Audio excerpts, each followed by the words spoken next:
जब व्यक्ति का सर्वांगीण अंग मन बुद्धि चित्त अहंकार और 10 इंद्रिय कृष्ण प्राप्ति के लिए तत्पर हो जाते हैं तो फिर संसार का व्यवहार धीरे धीरे कम होने लग जाता है, फिर उसको आदि आदि भावों की सुध नहीं होती। तो इस अकिंचन कथा को हमने इस भाव से रखा था कि इसमें केवल वही आएंगे, भीड़ नहीं आएगी, इसमें वही आएंगे जो अधिकारी होंगे, जो सुबह उठ सकें, जो सुबह नहा सकें, जो सुबह भाग के आ सकें। फिर ये कथा तो ऋषिकेश में भी नहीं है, वहाँ से भी कितनी दूरी पर है कि यहाँ भी अधिकारी ही पहुँचेंगे, हर कोई नहीं पहुँच पाएगा। लेकिन फिर भी आप इतनी संख्या में सब आ गए हो, मानो ठाकुर जी ने कितने सारे अधिकारी चुन लिए हैं। हमें देख के बहुत सुख मिला। आप सबको बारंबार प्रणाम।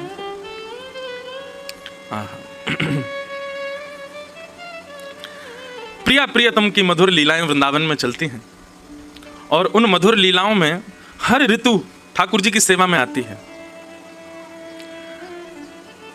सखियों को सुख देने के लिए, सहचरियों को सुख देने के लिए सबसे सुंदर जो ऋतु है वो ये वर्षा ऋतु है।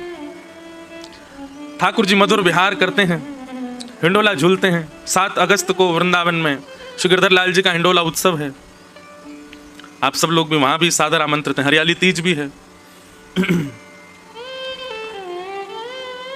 हवा नहीं चलती है सावन के महीने में इसलिए ठाकुर जी झूला झूलते हैं, और झूला झूलते हैं तो आगे पीछे जब होते हैं तो हवा होती तो है, चलती नहीं है, तो वो शीतल हवा जो है वो स्पर्श करते हैं, ठाकुर जी को सुख मिलता है, इसलिए ठाकुर जी झूला झूलते हैं। एक बड़ी मधुर कथा है कि ठाकुर जी वन जाते हैं गैया चराने के लिए। तो एक बार मैंने शायद वेणु गीत के प्रसंग में सुनाया था, वहां पर गोपियां कहती हैं कि आज लाला ने मोतिन को, मालान को, गहनीन को श्रृंगार ना किया है, तो आज लाला ने कहा पहनो है? बोले गैयान को दूध निकालते समय उनके पैर दोहनीते बांध दिए जाएं। बात कहा के जो हैं लोभना। अब भैया किंचन आवाज आ रही है सबको? पीछे वाली ने आ रही है? तो गैया को जब दूध निकालें तो वह समय गैया के पाम बांध दिए जाएं पीछे, काय को कि कहीं गैया अगर हाथ पाम अपने पाम चलावेगी तो वो जो दूध जा में भरो जा रहा है वो कहीं दोहनी गिर नहीं जाए। सो जो रस्सी ते गैया के पाम बांधे जाए वाकू कहें लोभना। वहां में गोबर भी लगो रहे, वहां में मट्टी भी लगी रहे और बड़ी मोटी सी रस्सी रहे। सो आज ठाकुर जी ने मोतिन को, मालान को, स्वर्ण को श्रृंगार ना किया है। आज ठाकुर जी ने खूब सारे लोभना लिए और एक अपने सिर पे बांध लियो है, एक दो अपने गले में बांध लिए, वही के बाजूबंद बना लिए, वही को यहाँ पर बांध लियो है, वही को करधनी में कमर में बांध लियो है। और ठाकुर जी ने आज सर्वांगीण अंग में लोभना धारण किए। आहा, वेणु गीत का श्लोक है, मुझे श्लोक याद नहीं है, पर वहां पर गोपियां कहती हैं आज ठाकुर जी कितने सुंदर लग रहे हैं। क्यों? अरे सखी देखो, कोई श्रृंगार ऐसा नहीं है।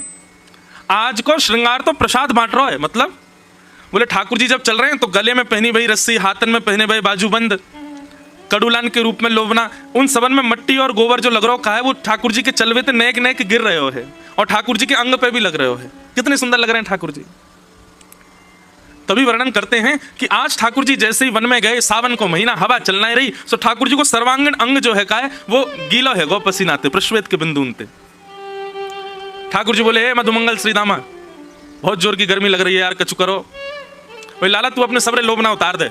सो ठाकुर जी ने अपने सिर पे पहनो भयो, हाथन में, कलेन में, सब जो भी गैयान की रस्सी हिकाई पाम बांधवे की सब दे दें मधुमंगल को। तो मधुमंगल ने एक तो एक दूसरी घुर्र गांठ बांध करके और पेड़ पे एक रस्सी डाली और नीचे घुर्र गांठ बांध के एक तरफ से एक पैर से ठाकुर जी चढ़ गए, दूसरी तरफ से मधुमंगल चढ़ गए और यहाँ श्रीदामा आदि सब सखा व रस्सी को पकड़ करके दोनों उनको झोटा दे रहे हैं, झुला रहे हैं। जैसे ही झूला झूलना प्रारंभ किया और ऐसे मौसम में ठाकुर जी को ने सुंदर व्यार को अनुभव भयो, तो ठाकुर जी को एक स्वभाव है, जैसे ही कछु ठाकुर जी को भाव है, ठाकुर जी के तुरंत मन में आ जाए कि ये तो श्री जी को प्रस्तुत होना चाहिए, ये तो हमारी श्यामा जी की सेवा में जाना चाहिए। झूला झूलते झूलते ठाकुर जी बोले, मधुमंगल तेरे संग आनंद ना यारो, तू उतर जा और सुन। श्यामा जी को निमंत्रण दिया, उनको बुलाया, देख कितना सुंदर आनंद आ रहा है। मधुमंगल बोला, हम्मेदारी के झूला बनाया हमने, सब करो हमने, और झुलावे को श्यामा जी को। अरे तो को बाद में झुला लूंगा, तू उनको बुलाएला। आहा, राधे झूलन पधारो, घेर आए बदरा, घेर आए बदरा, घेर आए बदरा। घिर आए बदरा, घिर आए बदरा, श्यामा झूलन पधारो, घिर आए बदरा। किशोरी जी अपनी सब सखीन के संग आई हैं। जैसे ही ललता विशाखा ने आकर के देखी, कोरी रस्सी पड़ी है बस। क्या करोगे लाला? बोले यहाँ पे श्यामा जी को बैठाओ, उनको झूला झुलाएंगे। अरे तुम्हें नेक शर्म नहीं आई है? इतनी निष्ठुर रस्सी पे हमारी कोमल सी किशोरी जी को बैठाओगे? श्रम है जाएगो लाडली जी को। किशोरी जी के श्रम को भाव सुनते ही सबन में होड़ लगी है महाराज। सब जा रहे हैं और ढूंढ ढूंढ के सामग्री ऐसी ला रहे हैं कि वह झूला को इतना सुगम बना दें, इतना सुंदर बना दें कि हमारी श्यामा जी को श्रम नहीं हो। कहीं तो लता लेके आए, कहीं तो ऐसी बेल लेके आए, कहीं तो सुंदर सुंदर पुष्प लेके आए, और सब सखी सहचरीन ने सुंदर झूला तैयार किया और वहां पे सुंदर एक पाटो बिछा करके और किशोरी जी को बैठाया हुआ है।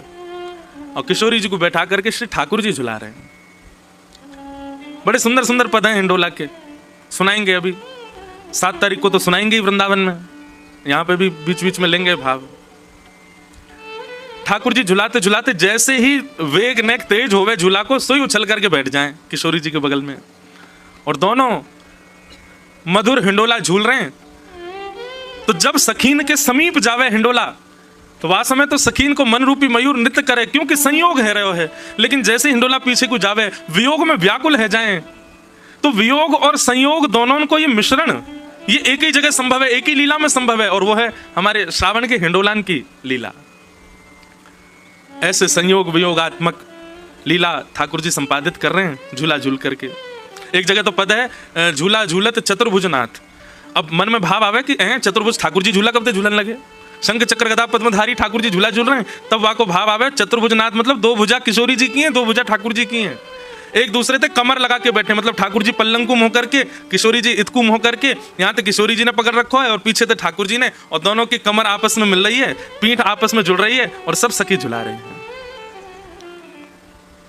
बड़ा सुंदर ये श्रावण को महीना है, हमारे लाल जी और किशोरी जी खूब सुख पावे। आओ अब कथा क्रम में हम लोग चलें, जो विषय लेके चल रहे हैं उस विषय में ही आगे की चर्चा करेंगे। नव योगेश्वर संवाद, जिस विषय को लेकर के ये क्रम चल रहा है, राजा निमि अपने प्रश्न कर रहे हैं और 9 योगेश्वर उनके प्रश्नों का उत्तर दे रहे हैं। कल राजा निमि ने प्रश्न किया था कि महाराज भागवत धर्म किसको कहते हैं।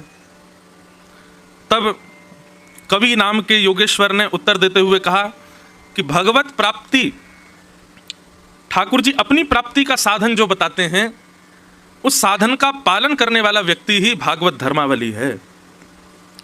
ठाकुर जी ने ये न केन प्रकारेण कहीं भी ऐसा कहा है कि ये करने से मैं मिलूंगा, और उस क्रिया को करने में जो पीछे ना हटता हो वही भागवत धर्मी है। कहो तो कुसुमल साड़ी रंगावा, कहो तो भगवा भेष, कहो तो मोतियन मांग भरावा, कहो तो मोतियन मांग भरावा, कहो छिटकावा केश बाला, कहो छिटकावा केश बाला, मैं बैरागन हूँगी, मैं बैरागन। ये भागवत धर्मावली है। मीराबाई क्या कह रही हैं? कहो तो कुसुमल साड़ी रंगावा। किसी पीत वस्त्र पहने हुए महात्मा को देखती हैं तो मीराबाई पूछती हैं, आपने सारे वस्त्र पीले ही क्यों पहने हैं? इनको पहनने का अभिप्राय क्या है? संत कहते हैं कि इन वस्त्रों को धारण करने से प्रमाणित होता है कि हम ठाकुर जी के हैं। हाँ, मीराबाई दौड़ करके गई, जहां भी पीले वस्त्र मिले वही पहन के आ गई। सब घर के कह रहे हैं, अरे मीरा, तू राजघराने की थोड़ी तो मर्यादा देखा कर, क्या पीले पीले वस्त्र पहन करके जोगन बन के घूम रही है? बोले एक संत मिले थे सुबह, वो कह रहे थे कि पीले वस्त्र पहनने से हम ठाकुर जी के ही प्रमाणित हो जाता है।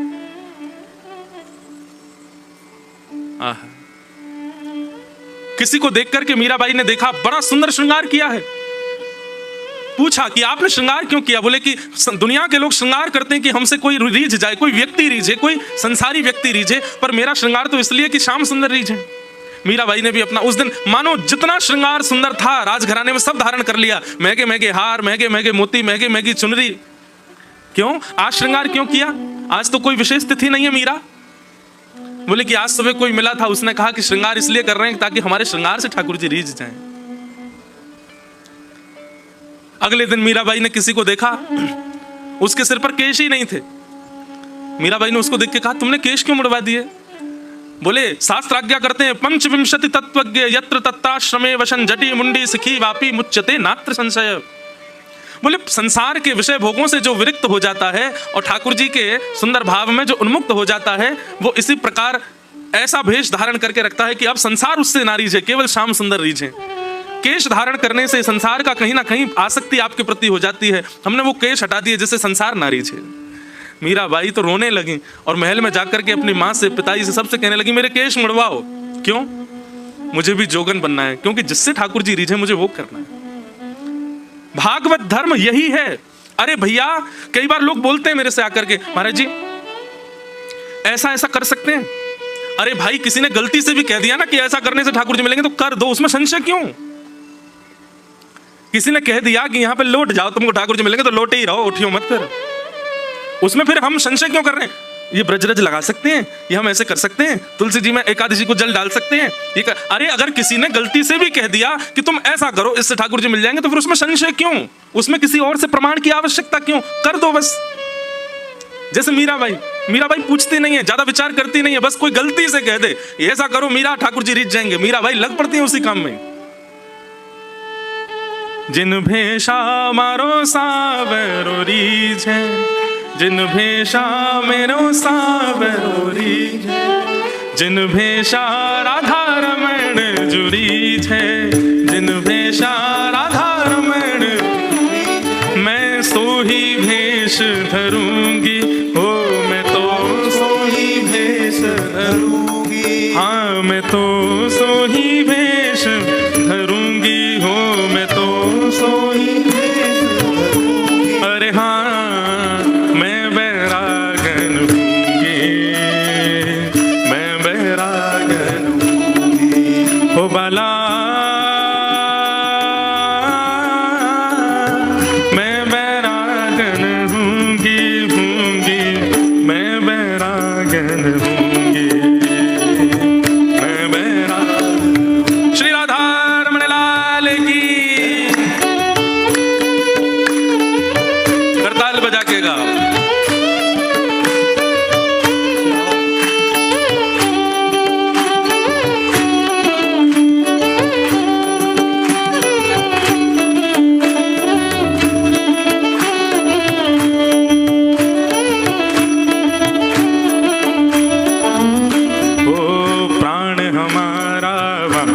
बसत है प्राण हमारा,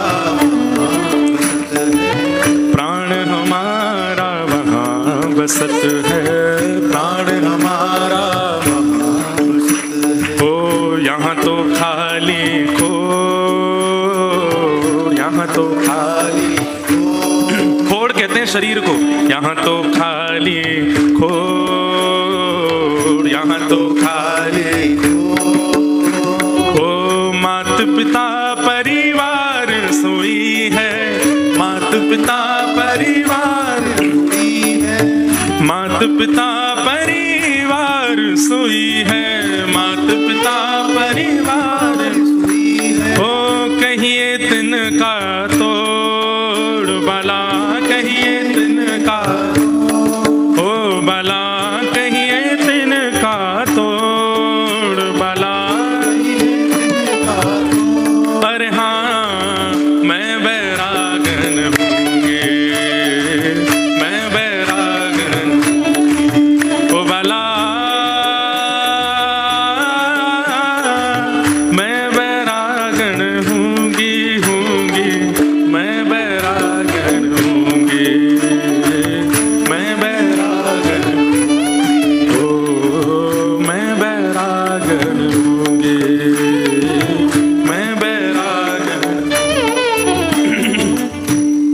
एक बालक ने मुझसे एक प्रश्न किया, बोले महाराज जी, यदि हम मीराबाई का अनुसरण करें तो कई जगह शास्त्रों की बात और मीराबाई की करनी मेल नहीं खाती। माता पिता की आज्ञा की अवहेलना होती है, पति परिवार कुल कानी उन सब का त्याग करना पड़ता है, तब जाकर के मीराबाई जैसा भाव संपन्न हो सकता है। बहुत ध्यान से सुनना। और वहीं शास्त्र कहते हैं माता पिता की आज्ञा मानो, आदि आदि व्यवहार निभाओ, संसार में जिस काम से आए हो वो करो। इसमें एक उत्तर समझ में आता है, बहुत ध्यान से सुनना। यदि आपके चित्त में किंचित भी संशय उत्पन्न हो रहा है अपनी भक्ति के प्रति कि कहीं मैं गलत तो नहीं कर रहा, अपनी भक्ति पर एक क्षण के लिए भी यह भाव आता है कि कहीं हम गलत तो नहीं कर रहे हैं, तो आपको अपराध लगेगा। पर मीराबाई को तो पूर्ण विश्वास था कि वो जो कर रही हैं वो परम शुद्ध है, परम सत्य है और परम सात्विक है। उनके चित्त में किंचित भी संशय नहीं आता था। भले ही शास्त्रों में कहीं कहीं ये बात है कि भाई पति की भाव मानो, कुल खानदान में रहो, अपनी मर्यादाओं का पालन करो, माता पिता की आज्ञा सर्वोपरि है, आदि आदि। पर मीराबाई अपने सुख का विचार ना करते हुए अपनी भक्ति को प्रधान मान करके सब क्रिया करती हैं, और उसमें उनको कोई संशय नहीं होता कि मैं जो कर रही हूं ये गलत है। ये संशय ही नहीं है, उनके चित्त में ही नहीं आता। इसलिए मीराबाई अपराध विमुक्त हैं। पर आप कोई क्रिया करते हो और आपको तुरंत मन में आ जाता है कि ये तो कहीं गलत तो नहीं, आपको अपराध लग सकता है। इसलिए आप शास्त्र की बात ही मानो, आप गुरुजनों की आज्ञा ही मानो। आप उस स्थिति में नहीं पहुंचे जिस स्थिति में मीराबाई है। मीराबाई तो कहती हैं, मीराबाई को सब कहते हैं, बोले कि तुम ठाकुर जी का गुणगान गाना बंद कर दो। अरे जिसके घर में रहती हो वही तुम्हें विष देना चाहता है, मत गाया करो। मीराबाई कहती हैं, अब उनका भाव देखो। मीराबाई कहती हैं, अगर राणा यानी कि उनके देवर जब पति पधार गए मीराबाई को, उसके बाद मीराबाई कहती हैं, राणा अगर मुझसे रूठ गया तो ज्यादा से ज्यादा क्या करेगा, मुझे अपने घर से निकाल देगा, अपने महल से निकाल देगा। लेकिन ठाकुर जी रूठ गए तो उनका तो पूरा ब्रह्मांड है, मैं जाऊंगी कहां फिर। मैं तो गोविंद रा गुण गासूं, राणा जी रूठे तो मने काय करसी। मैं तो माधव रा गुण गासूं, राणा जी रूठे तो मने काय करसी। बहुत सुंदर भाव है। एक प्रकार से कहें, ये सब भाव हम जो कह रहे हैं ना, संपूर्ण श्रीमद् भागवत में भक्ति लक्षण जो है ये सब आपको मीराबाई में दिख जाएंगे। संपूर्ण भागवत में भक्ति लक्षण जो हैं ये सब आपको श्री सूरदास जी में दिख जाएंगे, श्री कृष्णदास में। ये जितने भी भक्त लेवल के जितने भी वैष्णव हैं जिनकी हम चर्चा कथा में करते हैं, इन सबके जीवन को देखोगे, इन सब में वो गुण दिख जाएगा जो भागवत में एक भक्त को करने चाहिए।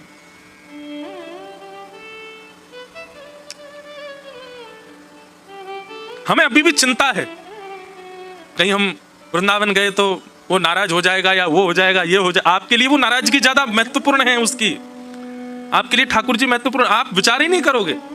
अरे संसार के विषय भोगने में व्यक्ति बिल्कुल विचार नहीं करता। मैं कहीं मदिरा पान करूंगा, माता पिता ना, अरे होंगे तो कोई नहीं, मना लूंगा, पी ले अभी तो।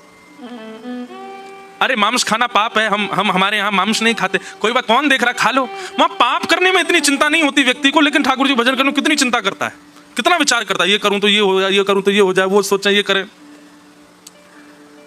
व्यक्ति दूषित कर्म करने में भयभीत होते हुए भी कर देता है और भजन करने में भयभीत होते ही छोड़ देता है। अभी कनाडा में मैं था तो वहां पर हमारे लाल जी बड़े विचित्र हैं। शनिवार रविवार छुट्टी होती है तो उस दिन तो किसी को दर्शन देने के लिए आज्ञा नहीं करी। सोमवार को जिस दिन सबका काम होता है उस दिन श्री लाल जी के मन में भाव आया आज हम सबको दर्शन देंगे। तो हमने रविवार को कहा कि भाई कल ठाकुर जी का दर्शन 2 बजे से दोपहर में होगा। तो जितने लोग बैठे सब बोले महाराज जी हमारे तो काम होते हैं, किसी का कॉलेज होता है, किसी। मैंने भाई अब तो यही उपचार है, परसों तो हम जा रहे हैं वापस, कल ही दर्शन होंगे लाल जी के। अब हमको ऐसा भाव आया कि वही आएगा जो अधिकारी होगा, सब नहीं आएंगे, भीड़ नहीं आएगी। दूसरे दिन महाराज इतनी भीड़ आई लाल जी का दर्शन करने। अब मैं सबसे पूछूं तुम्हारा काम, बोले हम सिक लीव डाल के आए हैं, हम झूठ बोल के आए हैं, हमारा लंच टाइम था हम भाग के आए हैं। 2 बालक आए, बड़े प्रसन्न मुद्रा में नाच रहे थे। मैंने कहा हाँ भाई तुम्हारा काम, बोले हमको तो महाराज जी हमारे काम से फायर कर दिया, निकाल दिया। मैं तो नाच क्यों रहे हो, बोले श्री गिरधर लाल जी ने आज ऐसा लगता है कि स्वीकार किया, एक बंधन था वो छुड़वा ही दिया हमारा। अरे मैंने कि घर कैसे चलेगा तुम्हारा, बोले कुछ दूसरी व्यवस्था इन्होंने छुड़वाया, यही करेंगे। मैंने कहा बस ये विश्वास चाहिए जैसा है। अब संसारी व्यक्ति तो इस बात में मुझे कोस सकता है, मतलब क्या सिखा रहे हो तुम लोगों को, सब छोड़ छाड़ दो, हैं ये सिखा रहे हो। हम कभी नहीं कर, बिल्कुल बने रहो जहां हो वहीं के रहो। लेकिन जिस दिन ऐसा अटूट विश्वास हो गया ना, मेरे कहने से नहीं छोड़ोगे, तुम खुद ही छोड़ दोगे सब। तो भागवत धर्म क्या है? जिससे मैं ठाकुर जी का हो सकूं, वो सारी क्रियाएं, वो सारे बातें, वो सारे उदाहरण स्वीकार करने लग जाए, वही भागवत धर्म है। कोई गलती से कह दे कि तुम ये करो, इससे ठाकुर जी प्रसन्न हो जाएंगे, हाँ इतना विवेक जरूर मन में रखना कि वो कोई ऐसा काम ना हो जो संसारी भाव से युक्त हो, कार्य कोई ऐसा हो जिसमें आपकी व्यवस्था कट रही हो, जिसमें आपकी सुख समृद्धि नष्ट हो रही हो और उससे ठाकुर जी प्राप्त हो रहे हो, तो उसमें विचार मत करो, कर दो, लेकिन उद्देश्य यही होना चाहिए कि मैं ठाकुर जी को प्राप्त करूं, बस। यही भागवत धर्म है। दूसरा प्रश्न कल हम लोगों ने श्रवण किया कि राजा निमि दूसरा प्रश्न करते हैं कि ठाकुर जी को जो प्रिय हैं, बहुत ध्यान से सुनना, ठाकुर जी जिनको प्रिय हैं उनकी बात नहीं हो रही है, ठाकुर जी को जो प्रिय हैं उनके लक्षण क्या होते हैं, उनका स्वरूप कैसा होता है, उनका स्वभाव कैसा होता है, वो बोलते कैसे हैं, वो बैठते कैसे हैं, वो चलते फिरते कैसे हैं, वो सोचते कैसे हैं, ठाकुर जी के प्रिय जनों के लक्षण क्या हैं, कृपा करके वो हमको बताओ।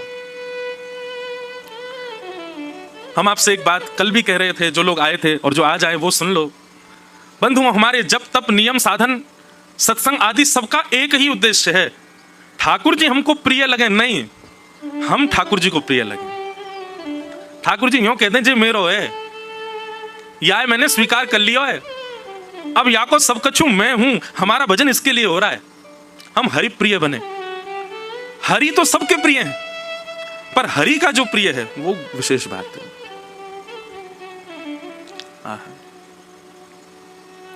तो यहां पर हरि प्रियों के लक्षण बताए गए हैं।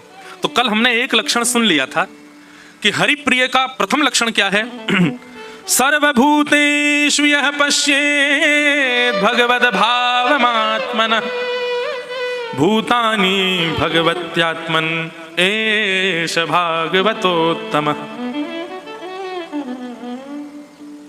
वो सब में ठाकुर जी को देखता है। दुनिया तो कह रही है ये कितना सुंदर है, पर भक्त जाकर के उससे क्या बोलेगा? सोचो, तुम इतने सुंदर हो, तुमको बुलाने वाले राधारमण जी कितने सुंदर होंगे। या फिर दूसरा भाव क्या कहेगा, ठाकुर जी ने अपनी सुंदरता की एक छींटा दिया है, मार दिया तुम पे, कितने बढ़िया लग रहे हो। कोई बढ़िया गा रहा है तो सब उसकी प्रशंसा कर रहे हैं, तुम्हारा स्वर कैसा, तुम्हारा स्वर कैसा। लेकिन भक्त बैठा बैठा यही सोचता रहेगा, ये इतना बढ़िया गा रहा है, सोचिए हमारे ठाकुर जी जब गाते होंगे तो कैसा गायन करते होंगे। आहा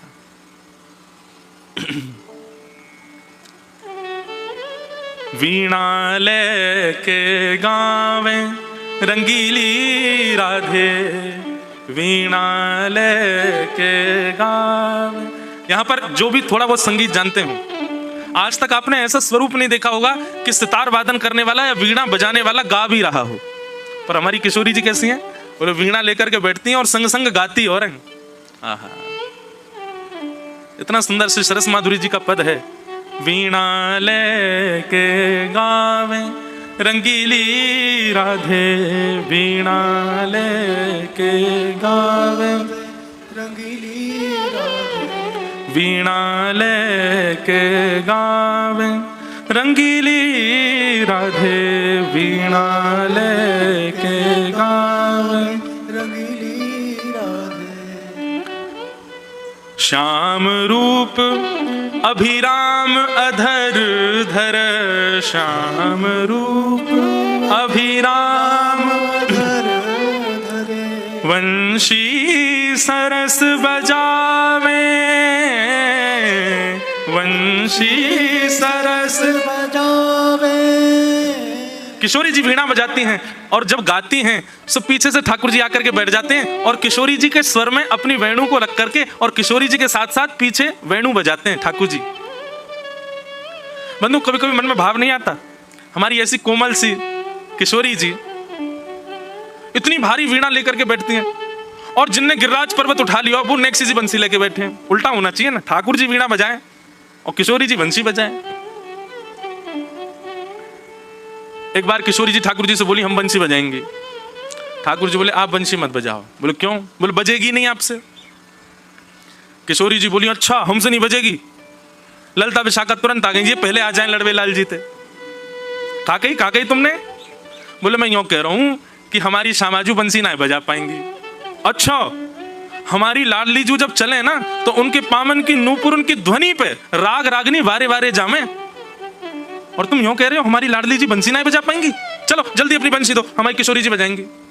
अरे मैं कोई किशोरी जी पे संशय ना कर रहा हूं, किशोरी जी पे मैं कोई आक्षेप ना कर रहा हूं, वो साक्षात संगीत स्वरूपा हैं, पर मेरी बंसी जे ना बजा पाएंगे।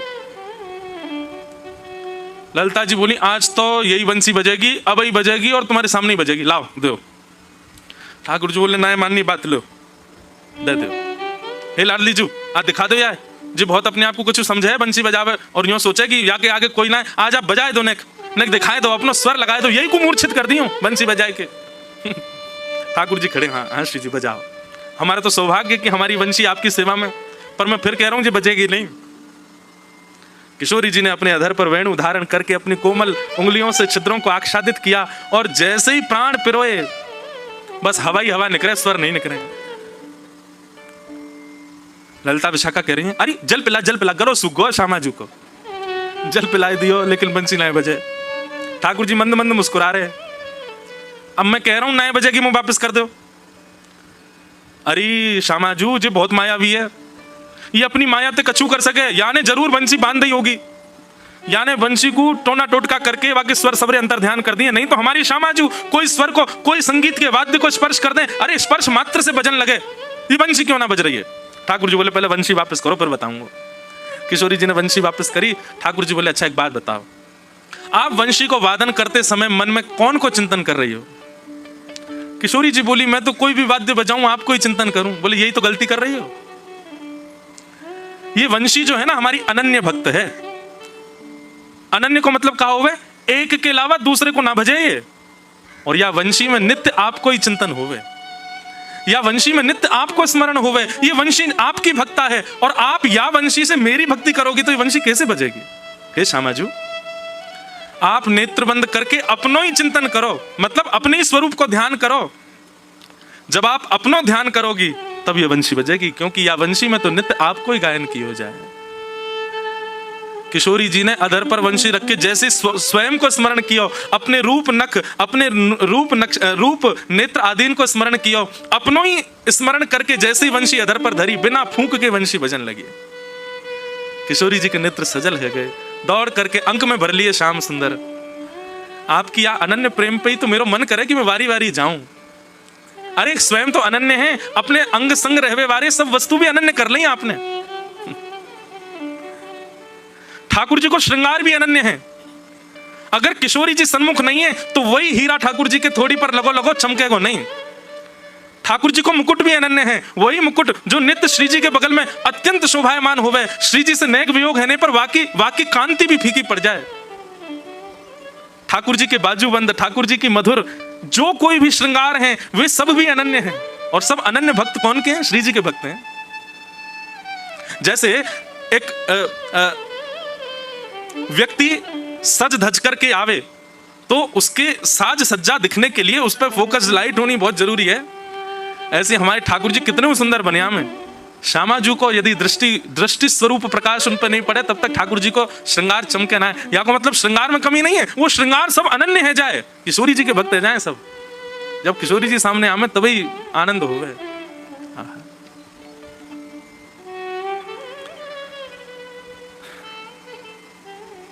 तो मैं क्या कह रहा था, हरिप्रिय का लक्षण क्या है? वो किसी की भी अच्छे गुण को देखता है तो उस अच्छे गुण में ठाकुर जी का भाव सोचता है। ये इतना अच्छा बोलते हैं, ठाकुर जी कितना मधुर बोलते होंगे। ये इतना अच्छा गाते हैं, ठाकुर जी कैसा गाते होंगे। किसी में भी उस व्यक्ति विशेष की प्रधानता ना मान करके ठाकुर जी की प्रधानता मानता है। ये उत्तम भागवत का हरिप्रिय का लक्षण है।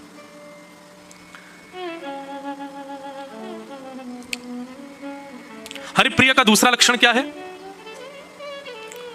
वो सब में भगवान को देखता है, सब में राधा रमण जी का दर्शन करता है, और जब राधा रमण जी के सामने जाता है तो सबको राधा रमण जी में देखता है।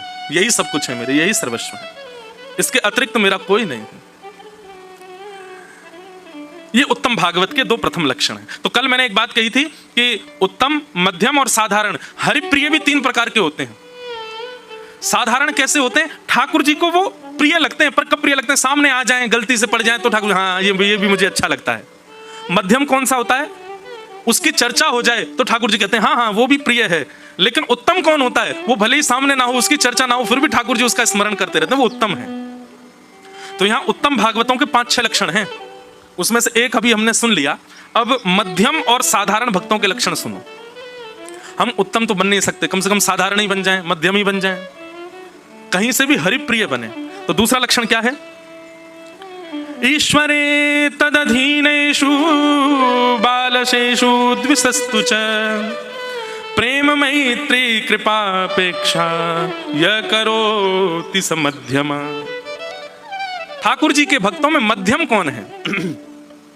मतलब इतना प्रिय नहीं है, पर हां फिर भी उसकी चर्चा हो जाए तो ठाकुर जी को अच्छा लगता है। ऐसे मध्यम भक्त के लक्षण क्या होते हैं? बोले ईश्वरे तदधीनेषु बालशेषु द्विषस्तु च। ठाकुर जी से ये प्रेम करते हैं, पर इनकी दृष्टि में थोड़ा सा भेद आ जाता है। इसको भेद नहीं कहेंगे, थोड़ा सा समत्व कम रहता है। जैसे उत्तम भागवत तो सब में गुण देखता है, पर मध्यम भागवत जो होता है वो थोड़ा सा भेद दृष्टि वाला होता है। ठाकुर जी से तो प्रेम करता है, और ठाकुर जी के जो अधीन हैं, ठाकुर जी के जो वैष्णव हैं, ठाकुर जी के जो भक्त हैं, उनसे प्रेम नहीं कर पाता। उनके प्रति कैसा भाव रहता है? मैत्री। उनसे मैत्री का भाव रखेगा। प्रेम तो केवल ठाकुर जी से, ठाकुर जी के जो प्रिय हैं उनके प्रति मैत्री भाव रखता है। और ठाकुर जी के विषय में जो नहीं जानते हैं, ठाकुर जी का स्वरूप जिनको नहीं पता है, उनके प्रति क्या भाव रहता है? बोले कृपा। बोले उनको ये बताते हैं ठाकुर जी का ऐसा श्रृंगार है, ऐसा रूप है, ऐसा स्वरूप है, ऐसे भाव हैं, उनके ऊपर कृपा करते हैं।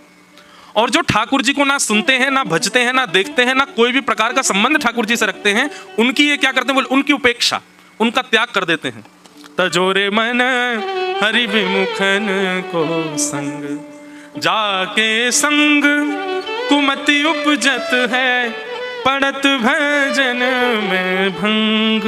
तजोरे मन हरि विमुखन को संग।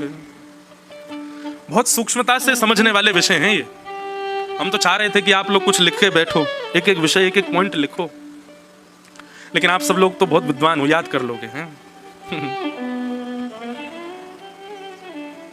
मध्यम भागवत का क्या लक्षण है? ठाकुर जी से प्रेम, ठाकुर जी के वैष्णवों से मैत्री, ठाकुर जी के विषय में जो नहीं जानते हैं उनको, उनके ऊपर कृपा, उनको बताना, और ठाकुर जी से दूर दूर तक जो संबंध नहीं रखते हैं उनके प्रति उपेक्षा। उपेक्षा मतलब उनसे बिल्कुल ही संबंध खत्म, ये हमारे कुछ है ही नहीं है। तो उत्तम नहीं बन सकते तो मध्यम। उत्तम भागवत तो जो ठाकुर जी का बिल्कुल नहीं है, उपेक्षित, उसको भी कहीं ना कहीं उसको भी अपना मान लेते हैं। उत्तम भागवत बनना बहुत मुश्किल है। जैसे प्रहलाद जी के स्वयं के पिताजी गालियां दे रहे हैं भगवान को, लेकिन फिर भी प्रहलाद जी महाराज नित्य उठ करके और दंडवत प्रणाम करते हैं अपने पिताजी को। प्रहलाद के परिवार के लोग ही ठाकुर जी की उपेक्षा करते हैं, लेकिन फिर भी प्रहलाद जी उन सबको वंदन करते हैं, सबके प्रति प्रेम भाव रखते हैं। मीराबाई अपनी पति की मृत्यु के पश्चात भी उन्होंने अपना घर नहीं छोड़ा, रहती थी वहीं ससुराल में ही रहती थी। भले ही उनकी ननद, उनके देवर बहुत प्रताड़ना करते थे, फिर भी मीराबाई नित्य ठाकुर जी के सामने बैठ के हाथ जोड़ के कहती है इनकी मति सुधार दो। वैसे बुरे नहीं है, मन के अच्छे हैं, अभी जानते नहीं ना आपको, इसलिए ऐसा करते हैं। हम आप में से कोई होता तो केस कर देता, तो छोड़ूंगा नहीं, तेने मेरे संग ऐसा किया। ये 2 मिनट में वैष्णव जो हैं ये इतने क्रूर हो जाते हैं, इतने ज्यादा क्रूरता उनके अंदर आ जाती है, तो निश्चित है कि भागवत वैष्णव भाव भी उसके अंदर है नहीं। एक बात लिख लीजिएगा, वैष्णव हमेशा विवादों से दूर रहेगा, उसको विवाद में कभी रुचि नहीं। अपने हक के लिए ये कर लूं, वो कर लूं, इससे लड़ लूं, उससे कर लूं, ये करके इससे करवा दूं, ये सब काम वैष्णव नहीं करता है। वैष्णव इन सब से परे रहता है। राम जी की चिड़िया, राम जी का खेत, खाओ मेरे प्यारे भर भर पेट, ये वैष्णव का स्वरूप है। तो मध्यम कौन? जो ईश्वर से प्रेम करे, उनके अधीन रहने वालों से मैत्री करे, न जानने वालों पर कृपा करे, और बिल्कुल ही ठाकुर जी से विमुख रहने वालों की उपेक्षा करे, उनका त्याग कर दे। ये भी अच्छा है, आप ऐसा भी करो, क्योंकि ऐसा करते करते एक दिन तो ऐसा आएगा कि आपका स्वरूप ऐसा हो जाएगा कि आप सब में ठाकुर जी का भाव देख करके सबके भाव के प्रति सम हो जाओगे, समत्व बुद्धि हो जाएगी। अब आते हैं साधारण वैष्णवों का लक्षण क्या? हम आप सब में से अधिकतर लोग साधारण हरिप्रिय हैं।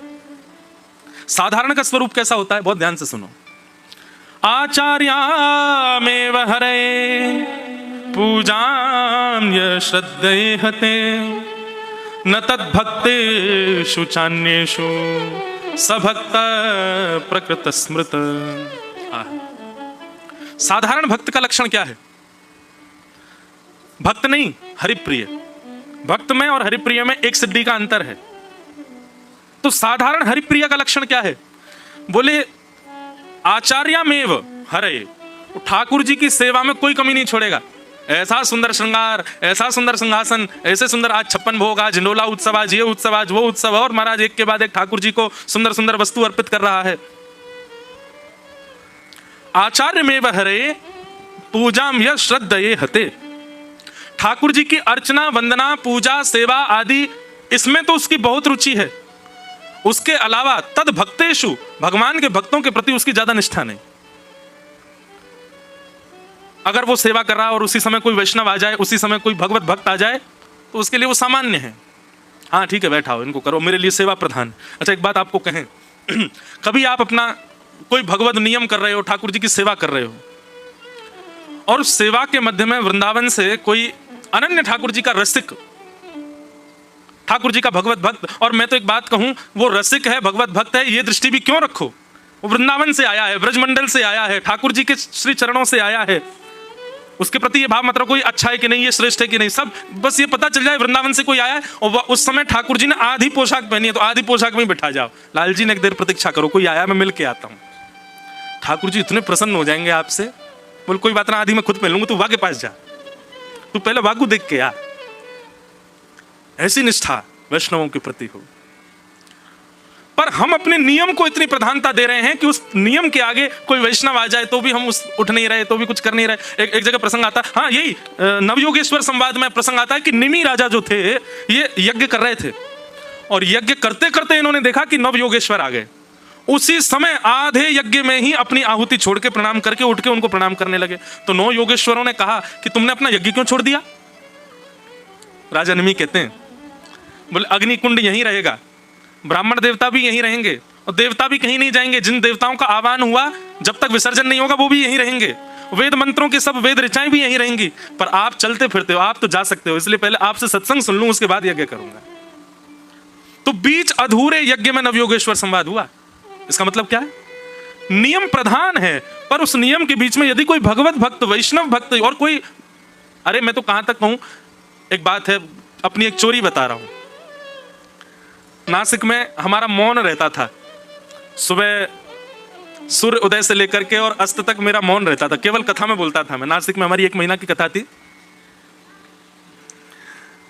तो उसमें बोलना तो होता नहीं था मुझे।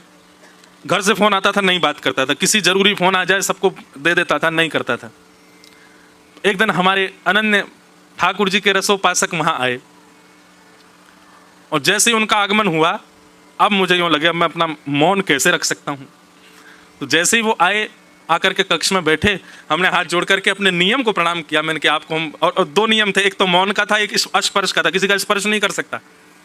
हमने क्या किया, अपने नियम को प्रणाम किया, उठ करके गए, अपनी किवाड़ बंद करी, वो कक्ष में ही बैठे थे, और सबसे पहले तो उनको गले से लगाया। तो स्पर्श का जो नियम था उसको एक क्षण के लिए तिलांजलि दी, और दूसरा बोलने का जो नियम था उसको भी, आप कैसे हो, ठीक हो, ठाकुर जी मंगल है, मधुर है। तो ये बोल करके और स्पर्श करके हृदय से लगा के, अब वो आपका तो नियम चल रहा है, मैंने कि आपके आने पर यदि मैंने नियम को प्रधानता दी तो नियम मुझे दंड देगा, कि वैष्णव आए हैं, तुम्हारे सामने भगवत भक्त आए हो, तुम अब भी नियम में ही बैठे हो। अरे कहां तक कहें, वहां जो महाराज जी थे जिन्होंने कथा का क्रम रखा था, पिछले कितने, मुझे तो वर्ष भी याद नहीं, 30 वर्षों से उन्होंने किसी का स्पर्श नहीं किया था। और एक दिन ऐसा चंग चढ़ा महाराज जी को, कभी किसी का स्पर्श नहीं करते थे। हम लोग वहां पर उत्सव मना रहे थे, और उत्सव में वो आगे, अब वो जैसे ही आते थे जनता पूरी इधर हो जाती थी कि उनको छूना नहीं है किसी को। आए और आते ही उन्होंने ऐसे हाथ बढ़ाया मेरी ओर। मैंने कहा महाराज जी, मैंने 3 बार पूछा, अब मेरा भी मौन था। बोला हाँ लाओ हाथ दो अपना। उन्होंने मौन तो नहीं तोड़ा अपना, और जैसे ही उन्होंने मेरा हाथ पकड़ा, मेरा टेम्परेचर माइनस में चला गया था शरीर का। 30 वर्ष बाद उन्होंने किसी को छुआ था, और उन्होंने अपना नियम तोड़ा, और महाराज ऐसे वो घूम ऐसे हाथ पकड़ के खूब घूमे। अब उनको तो ऐसी चंग चढ़ी, वो 20 चक्कर लगवा दिए मुझको। 20 चक्कर में मैं तो ऐसा हो गया कि दुनिया घूमे। ऊपर से उन्होंने छुआ तो वैसी शरीर की स्थिति खराब, मैं सांस ले, मुझसे बोले पानी पियो। अब मैं पानी पी के बैठने को हुआ, उतने फिर हाथ कर दिया उन्होंने, आओ अब मन में ये भी आवे कि ये इतने नियम में रहने वाले जब तोड़ रहे हैं तो हम क्यों चूके? भाई पकड़ ही लो हाथ। बस उस दिन बस मैंने एक प्रार्थना मन में रखी कि मेरा तीसरा नियम एक चल रहा है कि आश्रम से बाहर नहीं जाना है। कहीं मुझे चक्कर आए और मैं गिर गया, कहीं हॉस्पिटल वगैरह के लिए बाहर ले गए, तो भैया ठाकुर जी बस वो नियम मत तोड़वाना मेरा। लेकिन बढ़िया रहा, उन्होंने कम से कम 100 चक्कर लगवाए हमसे गोल गोल, और एक एक क्षण के विश्राम में उन्होंने भी नियम तोड़ा। और मैं एक बात कथा में कहा करता हूं, नियम बनाए ही इसीलिए जाते हैं कि किसी के प्रेम में यदि सामर्थ्य हो तो वो तोड़वा के दिखाए। नियम बनता ही इसीलिए। कोई कहता है हम तो इतने नियम में रहते हैं, हम तो इतने आचार विचार में रहते हैं, हम तो ऐसे ही रहते हैं, हम नहीं करते। आपके प्रेम में सामर्थ्य होगी ना, वो अपनी स्थिति से बाहर आएगा। पूरे विश्व को मुक्त करने वाले ठाकुर जी इतने बंधन में रहते हैं। दुनिया के लोग 8 बजे उठ जाएंगे, दुनिया के लोग 6-7 बजे उठ जाएंगे, पर ठाकुर जी का 4 बजे का समय तो बेचारे 4 बजे ही उठते हैं। रात में 9:30 बजे शयन आरती होनी तो शयन आरती हो ही जाएगी। कभी कभी मेरे मन में भाव आता है कि हमारा भाई चलो 12 बजे राजभोग करना चाहिए, 12 बजे रोटी खानी चाहिए। कभी कभी मन नहीं होता तो हम कहते हैं अभी थोड़ी देर बाद खाएंगे। पर ठाकुर जी का कभी मन नहीं होता होगा, फिर भी जबरदस्ती खिला दिए जाते हैं। 12 बज गए भोग लगाओ, तो चाहे ठाकुर जी कहते हो अभी मन ना है, रो मेरो आज तेने नाश्ता ज्यादा करा दियो, लेकिन फिर भी वो तो नियम में उनको खाना पड़ेगा।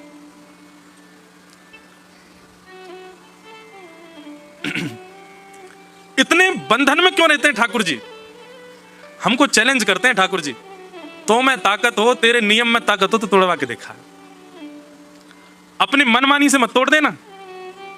ठाकुर जी का अगर 4 बजे का रोज का मंगला का समय और आप सोचो नहीं आज ठाकुर जी सो लो, अपने मन से नहीं करना है कि 8 बजे उठाओ, तब तो फिर अपराध होगा।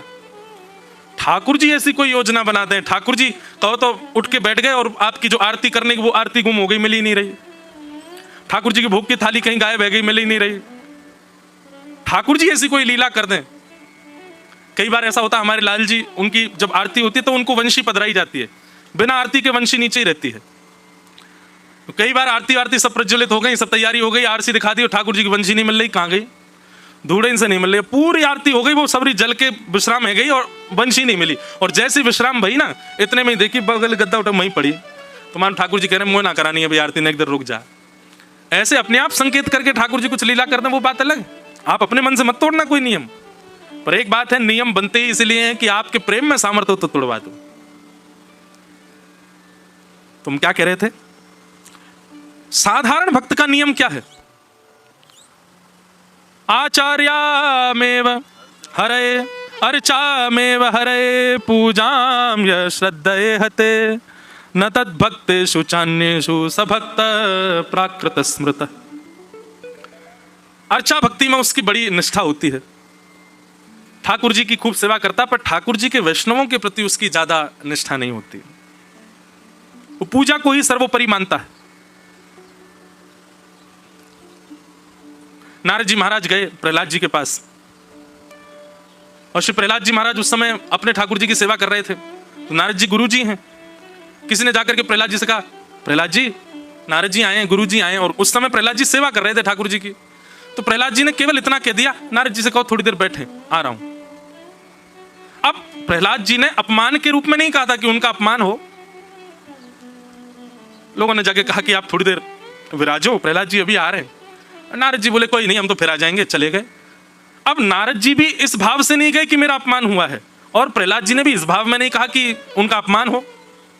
लेकिन फिर भी प्रहलाद जी को भगवत अपराध लग गया, केवल इतना कहने मात्र से कि आप प्रतीक्षा करो। ठाकुर जी को प्रतीक्षा करवा लो, लेकिन भगवत भक्त को प्रतीक्षा मत करवाओ। हम एक बात आज तक समझे नहीं कि ठाकुर जी के भजन, ठाकुर जी की भक्ति, ठाकुर जी की सेवा से अतिरिक्त वैष्णव भक्त को एक वैष्णव की सेवा में निपुण होना चाहिए। कई लोग कहते हैं महाराज जी हमसे श्रृंगार नहीं आता, हमसे ठाकुर जी की पोशाक बनानी नहीं आती, ठाकुर जी को आदि आदि श्रृंगार सेवा हमसे होती नहीं, हम क्या करें? तो भाई तुम वैष्णवों की सेवा करो, वैष्णवों को भजो। एक बात सूत्र मान लीजिएगा, वैष्णव सेवा सबसे श्रेष्ठ और सबसे शुद्ध और सबसे भगवत प्राप्ति में सबसे ज्यादा अतिरिक्त शीघ्रता भगवत दर्शन कराने में सामर्थ्य यदि किसी में है तो वैष्णव सेवा में, भगवत सेवा में। ठाकुर जी की सेवा करते करते हो सकता है पूरा जीवन निकल जाए, ठाकुर जी ना मिले, लेकिन वैष्णव सेवा आपने कुछ वर्ष भी कर ली ना तो भी ठाकुर जी का अनुभव होने लग जाएगा।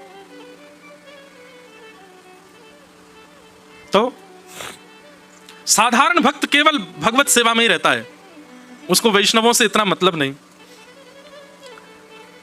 सुनेगा, प्रणाम करेगा, ठीक है, लेकिन इतना श्रेष्ठ भाव वैष्णवों के प्रति नहीं रखता है। ऐसा भक्त जो है वो साधारण हरिप्रिय है। ठाकुर जी को प्रिय तो है पर इतना ज्यादा प्रिय नहीं है। लेकिन एक बात बोलूं, दो ही शब्द होते हैं, या तो प्रिय और या फिर अप्रिय। ये कम प्रिय है, थोड़ा प्रिय, ये होता ही नहीं है। ये सब बात बनाने वाली बात है। तुम मुझे थोड़े कम प्रिय हो, अरे इसका मतलब सीधा सीधा वो ये कह रहा है कि तुम उसको प्रिय ही नहीं हो। और हम तो एक बात कहते हैं, ठाकुर जी को ये ज्यादा गणित नहीं आती, कम ज्यादा वाला नहीं आता, उन पे तो दो ही आते हैं, पूरा पूरा और बिल्कुल ही कम। या तो वो बिल्कुल ही प्रिय बन जाएंगे आपके, या फिर वो बिल्कुल ही दूर हो जाएंगे आपसे। ये बीच वाला भाव नहीं होता। यहाँ पर हमको थोड़ी दिलासा देने के लिए, थोड़े हमको मन में ये रहे कि हाँ ठीक है, इसलिए ये साधारण और मध्यम भक्त कर दिए। परंतु सीधी बात तो ये है कि मध्यम प्रेम और साधारण प्रेम होता ही नहीं है। प्रेम तो परिपूर्ण होता है। मध्यम और साधारण की कैटेगरी में यदि आप हो तो इस बात को लिख लीजिए कि आप बहुत दूर हो ठाकुर जी से। इस प्रकार के तीन भक्तों के भाव बताए गए, उत्तम, मध्यम और साधारण। तब हरि योगेश्वर ने उत्तम भागवतों के और भी लक्षण बताए, मतलब जो हरिप्रिय हैं उनके और लक्षण बताते हुए क्या कहते हैं। उत्तम भागवत का एक लक्षण तो हमने पहले सुन लिया था, अब दूसरा लक्षण क्या है। न काम कर्म बीजानाम यस्य चेतसि संभव वासुदेवैक निलयः स वै भागवतोत्तमः। उत्तम भागवत का दूसरा लक्षण क्या, बहुत ध्यान से सुनो। न काम कर्म बीजानाम यस्य चेतसि संभव, उसके चित्त में और कोई कामना ही नहीं होती। ठाकुर जी की सेवा, ठाकुर जी की चर्चा, ठाकुर जी का भाव, इसके अतिरिक्त और कोई कामना है ही नहीं उसके चित्त में। यह उत्तम भागवत का लक्षण है। हम लोग कैसे हैं, सेवा भी करनी है, ये भी करना है, वो भी करना है, उसको भी रिझाना है, इसको भी रिझाना है, इसको मना के चलना है, ये भी करना है, ये हम सब में रहते हैं। हमने सब जगह अपने पांव डाल रखे हैं। पर वैष्णव का क्या है, वो केवल ठाकुर जी के भाव में ही रहता है। उसके अलावा तो वो केवल नाटक करता है। आप लोग भी तो ये कह सकते हैं तो महाराज जी हम क्या करें, संसार भी तो देखना है, बच्चे परिवार सब इनका भी तो पालन करना है। तो हम एक बात बहुत स्पष्ट रूप से कहते हैं कि व्यक्ति को नाटक करना बहुत अच्छा आता है। हम सबको नाटक करना बहुत ही बढ़िया आता है, पर हम लोग उल्टा करते हैं। संसार में वास्तविकता रखते हैं, ठाकुर जी के आगे नाटक करते हैं। इसका विपरीत करो, संसार के आगे तो नाटक करो और ठाकुर जी के आगे वास्तविकता रखो। जैसे हमारे परिवार में और हमारे जानकारी में कई लोग ऐसे होते हैं, उनसे हमारा प्रेम नहीं होता, लेकिन फिर भी हम व्यवहार की वजह से वो बुलाते हैं तो हम जाते हैं। क्या करते हैं वहां पे जाके, नाटक ही तो करते हैं। जैसे ही घर में प्रवेश करेंगे वो आइए आइए आपको, अरे अरे वाह वाह, अरे कितने अच्छे लग रहे हैं, क्या पहने तुमने, कितने बढ़िया, तुम्हारे बच्चे कितने बढ़िया हैं। जबकि मन में कभी आपका उनके प्रति प्रेम था ही नहीं, लेकिन फिर भी आप वहां जाकर के वो व्यवहार नाटक करते हो। भोजन कराने बैठे, बिल्कुल ही अब कैसी सब्जी बनी हो, और बहुत अच्छी बनी है, थोड़ा थोड़ा सा नमक डाल दो इसमें, वैसे बहुत बढ़िया है, थोड़ा नींबू निचोड़ दो इसमें, वैसे बहुत अच्छी है। आप नाटक कितना बढ़िया करते हो वहां जाके। ऐसा नाटक संसार में करो। संसार में सबके प्रति आपका नाट्य होना चाहिए, और ठाकुर जी के सामने वास्तविकता, वो वास्तविक प्रेम। बस्ती छोड़ एकांत बिठावे, बातन सो घबराही, ऐसो दुख दी जो ही माही, ऐसो दुख दी जो ही माही। बिन पद कंज छटा दृग देखे, को सुहावे नाही, भोरी ऐसे दुख बिन प्यारी, जीवन व्यर्थ गवाही, ऐसो दुख दी जो ही माही, ऐसो दुख दी जो ही माही। बस्ती छोड़ एकांत बिठावे, बातन सो घबराई। अरे महाराज, आपको बीच में बैठा करके संसारी चर्चा होने लग जाए, संसार के आचार विचार व्यवहार की चर्चा हो, आपको उस समय घबराहट होने लगे। आप कहो भैया ठंडा पानी पिलाओ, मुझे बड़ी घबराहट हो रही है, संसार की चर्चा हो रही है। ऐसी स्थिति हो जाए, बिन पद कंज छटाद्रग देखे, को सुहावे नहीं। जब तक युगल सरकार श्यामा श्याम के ललित त्रिभंगी स्वरूप को ना देख लें, उनकी मधुर लीला को ना सुन लें, तब तक कोई सुंदर ना लगे, कोई सुहावना ना लगे, कोई अच्छा ना लगे। भोरी ऐसे दुख बिन प्यारी, जीवन व्यर्थ गवाही, ऐसो दुख दी जो ही माही। वैष्णव का स्वरूप है। ठाकुर जी के संबंध की कोई भी वस्तु है उसी में ही उसको सुख मिलता है, अन्यथा उन सब भावों को वो केवल तिलांजी मात्र कर देता है, उनमें उनमें कभी नहीं रहता। न काम कर्म बीजा नाम, संसार की कोई काम हो श्रेष्ठता से हो, इसमें उसकी कोई रुचि नहीं होती। एक बात बोलूं बंधुओं, थोड़ी अटपटी है पर वास्तविक है। आप संसार का कोई काम करते हो और वो काम आपसे बहुत अच्छे से हो जाता है, तो इसका मतलब क्या है? अभी संसारी भाव चित्त में बैठा है। लेकिन आप संसार का कोई काम करते हो, वो काम आपसे बन ही नहीं पाता है, संसारी काम, मायावी काम, वो आपसे हो ही नहीं पा रहा है। आप कितना भी प्रयास कर लो, आप उसमें निपुण कर ही नहीं पा रहे हो, तो निश्चित है कि आप उस कार्य के लिए बने नहीं, आपको ठाकुर जी ने स्वीकार कर रखा है। उल्टी बात है लेकिन ये वास्तविक है। एक व्यक्ति मुझे मिला, बोले महाराज जी मैं 5 अटेम्प्ट दे चुका सीए के, बार बार फेल हो जाता हूं। मैंने कहा एक बार आप हमारे कैसे काम करके देखोगे? मैंने क्या, ठीक है आपने जो अटेम्प्ट किया नहीं हो पा रहा, आप क्या करोगे क्लियर? एक बार और प्रयास कर लो, और अब की बार नहीं होना मैं सब छोड़ के हरि भज, सब तज हरि भज। मैं ठाकुर जी इसीलिए नहीं करवाना चाह रहे, बोले तो मैंने भजन के काजे बनाया हो, तू संसार में पड़ो है। इसका मतलब डिमोटिवेट मत हो जाना कि महाराज जी कह रहे हैं 2-3 बार फेल हो गए तो सब छोड़ छाड़ दो। प्रयास करो, एक आध बार और कर लो भाई, लेकिन इतने प्रयास करने के बाद भी नहीं बन रहा है तो हो सकता है ठाकुर जी ने आपको भजन के लिए चुना है, भजन करके देख लो। और हाँ, 1 बार 2 बार 3 बार 5 बार भजन करके देख लिया और भजन में भी पास नहीं हो रहे, ठाकुर जी का चिंतन नहीं आ रहा, विषय भोगों से निवृत्त नहीं हो पा रहे, संसार के विषय, तो निश्चित है कि आपको ठाकुर जी ने संसार के लिए बनाया, उसमें ट्राई करके देखो, संसार में ट्राई मार लो, वही काम बन जाएगा आपका। न काम कर्म बीजा नाम, उत्तम भागवत से, उत्तम भागवत के चित्त में कुछ करवा लो, वो कर तो देगा, लेकिन उसके चित्त में कुछ सांसारिक कामना नहीं होगी करने की। यस्य चेतस संभव, क्यों? क्योंकि वासुदेवई का निलय, वो अपने देह को हरि का निलय मानता है। निलय कहते हैं घर को, वो अपने देह को ही ठाकुर जी का भवन समझता है, अपने देह को ही ठाकुर जी की कुटिया बना लेता है। ये ठाकुर जी का घर है, इसमें ठाकुर जी भीतर बैठे हैं, इस भाव से वो अपने देह को रखता है। उसको स्वच्छ रखना, पवित्र रखना, उसमें गलत चर्चाएं ना प्रवेश करने देना, गलत लोगों का संग ना होने देना, बिल्कुल शुद्ध पवित्र आचरण करना, वो करना जिससे ठाकुर जी प्रसन्न हो। क्यों? क्योंकि वासुदेवई का निलय, मेरा शरीर ठाकुर जी का घर है, इसमें ठाकुर जी बैठे हैं, मुझे वही करना है, वही स्वीकार करना है, उसी भाव में रहना है जिससे ठाकुर जी प्रसन्न हो। सवै भागवतोत्तम, ये उत्तम भागवत का दूसरा लक्षण है। लक्षण गिनते जाइए। प्रथम लक्षण क्या था? सब में भगवत गुण का दर्शन करे। दूसरा, अपने देह को ठाकुर जी का घर समझे। नेत्र खोलने पर दिखे कि ये भाव देखने योग्य नहीं है तो उसका दर्शन ना करे। कानों में कोई ऐसी वार्ता जा रही है जिससे ठाकुर जी विमुख हो रहे हैं तो उन वार्ताओं को स्वीकार ना करे, भले ही वो सुननी पड़े लेकिन उसको चित्त में ना उतारे। अपने देह को निलय मान करके ठाकुर जी का रहना प्रारंभ कर दे। ये उत्तम भागवत का लक्षण है। उत्तम भागवत का तीसरा लक्षण क्या है? उत्तम भागवत मतलब हरिप्रिय का। न यस्य जन्म कर्मभ्याम न वर्णाश्रम जातिभिः सज्जतेऽस्मिन् अहं भावो देवै स हरिप्रिय।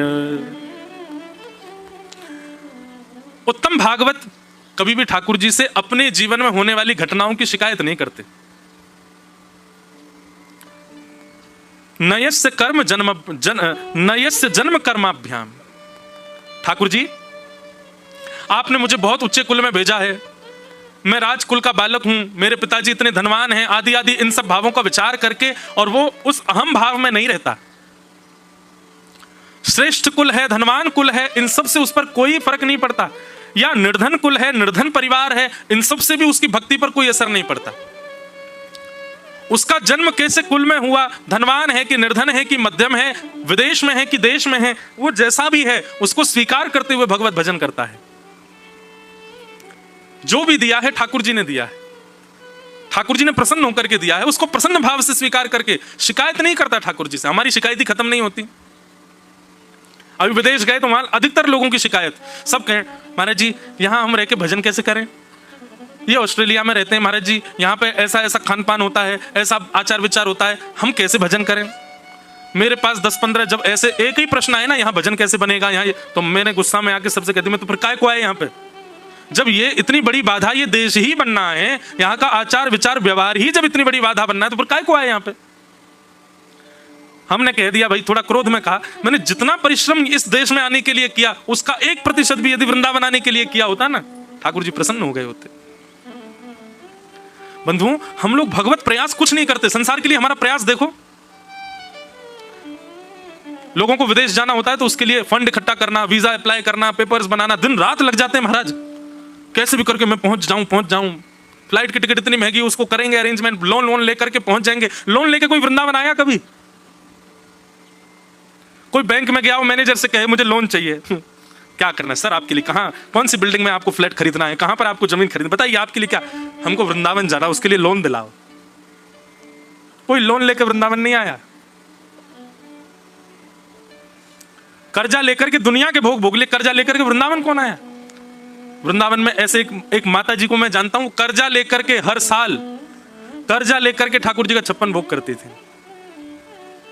लोगों से पैसा ले लेती और फिर उसके बाद में बढ़िया सुंदर ठाकुर जी श्री राधा रमन लाल जी का 56 भोग, राधा वल्लभ जी का क्या कहते हैं श्रृंगार, श्री बिहारी जी में बंगला, ये सब का नियम था। कर्जा लेकर के करती और फिर क्या करती, उसके बाद में किसी के घर में झाड़ू पोंछा बर्तन करके, बत्ती वगैरह बना करके, कहीं कोई ऐसे छोटे मोटे काम करके जो धन आता उससे कर्जा चुकाती रहती। साल भर में कर्जा जब चुक जाता, जिन जिन का कर्जा चुकाती उनसे कहती मैं फिर मांगू तो दे देना, पर मैं वापस लौटा दूंगी। कर्जा ले ले करके ठाकुर जी का बंगला करवाओ, भोग करवाओ, श्रृंगार करवाओ। अब संसारी लोग इस बात पे हंस सकते हैं, बताओ कर्जा लेके बंगला बनवाना ये कोई बुद्धिमानी वाली बात है? भाई वैष्णव ये कहते हैं कर्जा लेकर के विदेश जा रही हो, ये कोई बुद्धिमानी वाली बात है? और लोन लेकर के करोड़ों का घर बनाइए, कोई बुद्धिमानी वाली बात है? इससे बढ़िया तो 20-25 हजार रुपया, 50 हजार रुपया खर्च करके वृंदावन में कुटिया बना लेता, वो बुद्धिमानी है। वैष्णव की बुद्धि अलग है, संसार के लोगों की बुद्धि अलग है। संसार के लोग तो आप पे भी हंसेंगे, बताओ ये कोई बात 4 बजे उठ के नहा धो के भाग के कथा सुनने जा रहे हैं? इससे बढ़िया 108 बजे तक तान दुपट्टा। जब मैं बोलता हूं किसी को हमारी कथा आ जाना, कहां पे महाराज ऋषि? ओहो हम तो जरूर आएंगे। मैंने पर कथा का समय सुबह 5 बजे से हैं, 5 बजे से महाराज जी हम तो सोते ही 3 बजे हैं। एक व्यक्ति हैं मेरे मित्र हैं, तो वो कहते हैं मुझसे मैंने आपकी सारी अकिंचन कथा सुनी है। तब अकिंचन कथा होती थी 3:45 बजे। तो मैंने कहा आपने कथा अकिंचन सुनी, आप इतनी जल्दी उठ करके सुनते थे, मुझे बड़ा अच्छा लगा भाई सुन के, इधर आओ हृदय से लग जाओ, तुम सुबह उठ करके कथा सुन। वो नहीं उठ के नहीं सुनता था, वो मेरे सोने का समय होता था। मैं 3:45-4 बजे तो सोता था, तो उसी समय आप लाइव आते थे तो मैं सुन लेता था, थोड़ी देर सुन के फिर सो। मैंने कहा वाह भाई ये तो तूने उल्टी बात करी। संसार के लोग तो आपकी इस बात पे भी हंस सकते हैं कि आप सुबह 5 बजे इतनी दूर काहे को जा रहे हो भाई कथा सुनने, इससे बड़े घर बैठे सुन लो। कई लोग बेचारे अभी भी लाइव देख रहे हैं, उनके घर वाले आने नहीं दे रहे या उनके किसी काम से, बोले इससे बढ़िया यहीं सुन लो, वहां जाके क्या करना। कोई कह रहा है ऋषिकेश में फ्लड आ रहा है, कोई कह रहा है कांवड़ यात्रियों की भीड़ लगी है, कोई कह रहा है कुछ हो रहा है यहाँ पे। अरे भय गए भैया हम तो देखो, ओहो लैंडस्लाइड हो गया, ऊपर से पत्थर मेरे ऊपर ही गिरा। ये बहाने जो है ना, ये वैष्णव नहीं बनाते। बहाने वैष्णव कब बनाते हैं? हमारे बेटे का जन्मदिन है आप जरूर आना। ओहो मैं तो नहीं आ पाऊंगा। क्यों? जबरदस्ती झूठ बोल देगा। क्यों? बोले वो घर में बहुत जरूरी काम है और ऐसे ऐसे करना है, फोन आ जाएगा आप हमारे बेटे के ब्याह में आना। अरे मैं नहीं आ पाऊंगा। क्यों? कल गिर गया, पैर टूट गया, प्लास्टर चढ़ा है मेरे, तो जबकि प्लास्टर है नहीं फिर भी झूठ बोल देगा। वो संसारी कामना, संसारी भावों में जो है झूठ बोलता है, संसारी भावों में बहाने बनाता है। भगवत भाव के लिए बहाने नहीं बनाता वैष्णव। तो न यस्य जन्म कर्म अभ्याम न वर्णाश्रम जाति भी, वो अपने कुल खानदान को कोसता नहीं कभी। जो ठाकुर जी का भक्त होता है कि आपने मुझे ऐसे कुल में भेज दिया, अब मैं आपका भजन कैसे करूं? ठाकुर जी आपने मुझे ऐसी जगह जन्म दिया है, मैं यहां रहकर के आपको कैसे भजूं?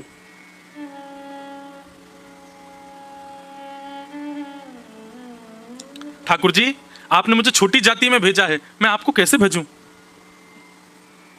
ये जाति भेद, जन्म भेद और ये सारे जो बहाने हैं ना, ये वैष्णव नहीं लगाता है।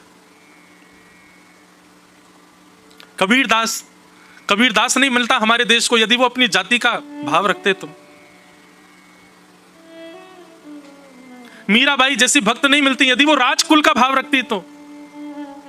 सूरदास जैसे महाकवि नहीं मिलते यदि वो अपने नेत्र ना मिलने का बहाना लगाते तो।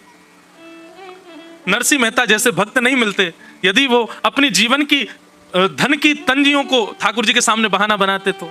बल्कि बंधुओं आप यदि गहराई में जाकर के देखो तो जिनको ये बहाना बना सकते उन्हीं को इन्होंने माध्यम बनाया भगवत प्राप्ति में।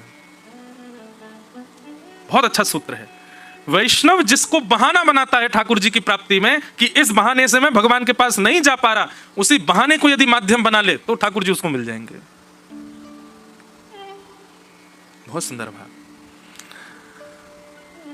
न यस्य जन्म कर्मभ्याम न वर्णाश्रम जाति भी सज्जतेस्मिन् अहम भावो देहे वै स हरिप्रिय। भाई नाही बंधु नाही, श्री मलुकदास जी का पद है, बहुत सुंदर है। भाई नाही बंधु नाही, कुटुंब कबीलो नाही, ऐसो कोई मित्र नाही, जासो कछु कीजै दीन बंधु दीनानाथ। दीन बंधु दीनानाथ, मेरी सुध लीजै दीन बंधु दीनानाथ, मेरी सुध लीजै दीन के दयाल दाता, मोह पे कृपा कीजै दीन के दयालु दाता, मोह पे कृपा कीजै दीन बंधु दीनानाथ, मेरी सुध लीजै दीन बंधु दीनानाथ। खेती नाही बाड़ी नाही, विणज व्यापार नाही, खेती नाही बाड़ी नाही, विणज व्यापार नाही, खेती नाही बाड़ी नाही, विणज व्यापार नाही, खेती नाही बाड़ी नाही, विणज व्यापार नाही, ऐसो कोई सेठ नाही, ऐसो कोई सेठ ना, जासो कछु लीजिए दीन बंधु दीनानाथ, मेरी सुध लीजिए दीन बंधु दीनानाथ, मेरी सुध लीजिए दीन बंधु दीनानाथ, मेरी सुध लीजिए।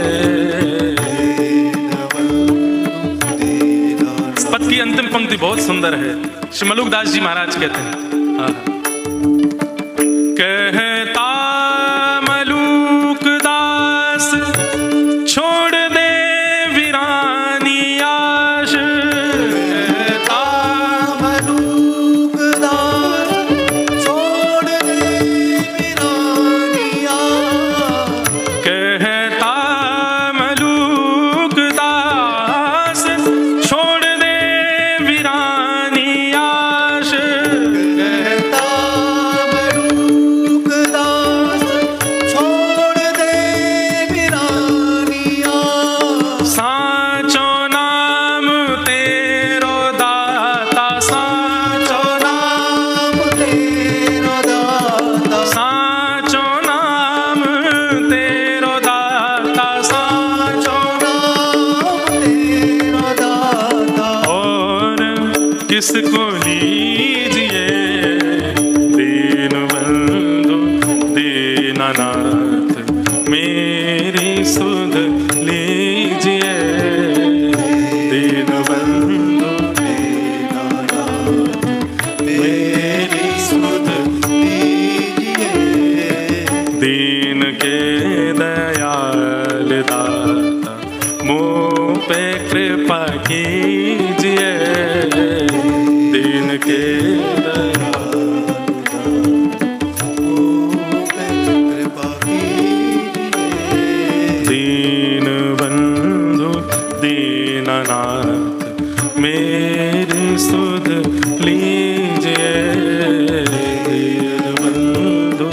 दीननाथ दीनबंधु दीननाथ दीनबंधु दीननाथ।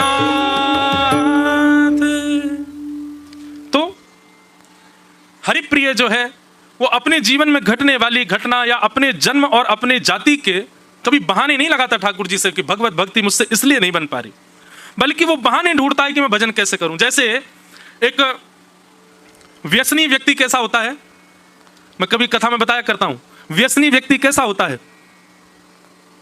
आज मेरे यार की शादी है, आज मेरे यार की शादी हुई है, आज तो मैं पीऊंगा, आज पी ली। और कल क्यों पी रहा है? बोले आज मेरी पत्नी मुझे छोड़ के चली गई, आज मैं बहुत दुखी हूं, आज तो पीऊंगा। कल सुखी था इसलिए पी रहा था, आज दुखी है इसलिए पी रहा है। ओहो, जिस काम के लिए 10 साल से प्रतीक्षा कर रहा था, आज मेरा काम होगा, आज तो मैं पीऊंगा। जिस काम के लिए 10 साल से लग रहा था, आज वो हमेशा के लिए खत्म हो गया दुख में, आज तो मैं पीऊंगा। वो हर चीज में बहाने क्या ढूंढता है? पीऊंगा। आज तो मेरे मित्र आए, आज तो हम रात में ऊपर छत पे पियेंगे। आज मेरे साथ कोई नहीं है, मैं अकेला हूं, क्या करूं, मन नहीं लग रहा, आज तो पीऊंगा। भगवत भक्त ऐसा ही हो। आज मेरे बुआ के बेटे की शादी, आज तो कीर्तन करेंगे। आज मैं पास हो गया भाई, कितने परसेंट? 89%, 95% आए हैं, पार्टी कुछ नहीं, आओ चलो ऋषिकेश में चलेंगे, गंगा किनारे कीर्तन करेंगे, महाराज जी की अकिंचन चल रही है, वो सुन के आएंगे। 10 साल से जिसके लिए लगा हुआ था काम हो जाए हो जाए हो जाए, नहीं हुआ। आज मेरा केस जो था वो उसमें मैं हार गया, जो भी कुछ, आज क्या करेंगे? आज तो घर में उत्सव रखेंगे। ऐसा वैष्णव भक्त क्यों नहीं होता है? व्यसनी हमसे आगे क्यों चला जाता, हम क्यों पीछे पड़े रह जाते हैं? ये रेस चल रही है, दौड़ भाग चल रही है, वो व्यसन करने में होड़ लगाता है, व्यसन करने में कोई चूक नहीं छोड़ता, हम भजन करने में क्यों छोड़ देते हैं चूक? सुख की घड़ी हो, दुख की घड़ी हो, सब में व्यसनी व्यसन करता है, हम केवल सुख की घड़ी ही क्यों खोज के रखते हैं? अनुकूलता हो तो ही कथा क्यों सुनेंगे, अनुकूलता हो तो ही वृंदावन क्यों जाएंगे, अनुकूलता हो तो ही हम लोग क्यों भजन करेंगे? प्रतिकूलता में जैसे व्यसनी व्यसन नहीं छोड़ता, हम भजन क्यों छोड़ देते, हम भगवत भाव क्यों छोड़ देते? अपनी हर स्थिति में कोई बहाना ना लगाए ठाकुर जी के भजन के लिए। मैंने कईयों से कल पूछा, अच्छा 4 दिन के लिए आए हो? कल जाएंगे हम, तो हमारी टिकट हो गई महाराज जी। वाह, खुद से ट्रेन छूट जाए, लेट लपीट उठो और ट्रेन छूट जाए तब कोई दोष नहीं, लेकिन कथा छोड़ के ट्रेन जरूर पकड़नी है हमको, वो काम जरूर करना हमको। अरे जीवन के कुछ ये बल्कि मैं तो ऐसा कहता हूं, सप्ताह कथा में 1-2 दिन के लिए आया करो, पर ये छोटे सेशन जो होते हैं ना, 3 दिन के 4 दिन के, इसमें तो पूरे पूरे आया करो। इसमें वो भाव प्रकट होते हैं जो भाव सब जगह प्रकट नहीं होते। इससे बाद में मिलोगे कथा के बाद में, तो मैं ये कहूंगा अच्छे से जाना। यहां बैठ के अधिकार है इसलिए कह सकता हूं, आगे से कभी भी पता चले ना कि ये छोटे सेशन की कथा है, 3 दिन का है, 4 दिन का है, 2 दिन का है, और यहाँ पर बड़े सेशन की कथा 1 महीना की है, तो उसमें निश्चित ही कुछ विशेष होगा, उसका पूरा समय निकाल के आया करो। आपके रुकने आपके जाने से कथा तो रुकेगी नहीं, कथा भाव तो चलेगा, पर हम आपको कह रहे हैं बहाने मत बनाओ, भगवत भाव में नहीं। अरे मौसी के घर गए, 2 दिन के लिए गए थे, तीसरे दिन क्यों नहीं आए लौट के? बच्चों ने रोक लिया, वहां रुक गए। घूमने गए थे बाहर, 5 दिन के लिए गए थे, 1 हफ्ता क्यों लगा? क्या 2 दिन में बच्चे रोने लगे, हमको रुक जाने दो। ऐसी जगहों पे आप जब बहाने बना के रुक सकते हो, भगवत कथा में क्यों आपका बहाना चल जाता है कि जाना है? एक बार फ्लाइट छोड़ के तो देखो ठाकुर जी के लिए, एक बार ट्रेन छोड़ के देखो ठाकुर जी के लिए। अरे कैसे कैसे वैष्णव आते हैं वृंदावन में, वो जबरदस्ती समय लगाते हैं मंदिरों में। क्यों? घर वाले कह जल्दी कर, ट्रेन निकल जाएगी हमारी। हाँ बस बस बस बस वो राजभोग आरती कर लें, और ठाकुर जी कह रहा जल्दी लेट कर दो, ठाकुर जी ट्रेन निकल जाए, 1 दिन और रुकने को मिल जाए। समझो, ऐसी भावना जिसकी है ना, जो केवल और केवल इसके बहाने ढूंढता है कि मैं कैसे और रुकूं, वो ठाकुर जी का स्वीकारी भक्त है, वो हरिप्रिय है। जितना सोचा है उतना ही किया ठाकुर जी के भजन में, जितनी अविधि सोची, जितना समय सोचा, जितना धन सोचा, जितना जो भी आपने जितना सोचा उतना ही किया, उससे 1% भी ज्यादा नहीं किया, तो अभी हरिप्रिय नहीं बने आप। लेकिन जितना सोचा उसके अधिक कर आए हो। लाल जी ने उंगली पकड़ रखी है आपकी, इसलिए अधिक हो रहा है।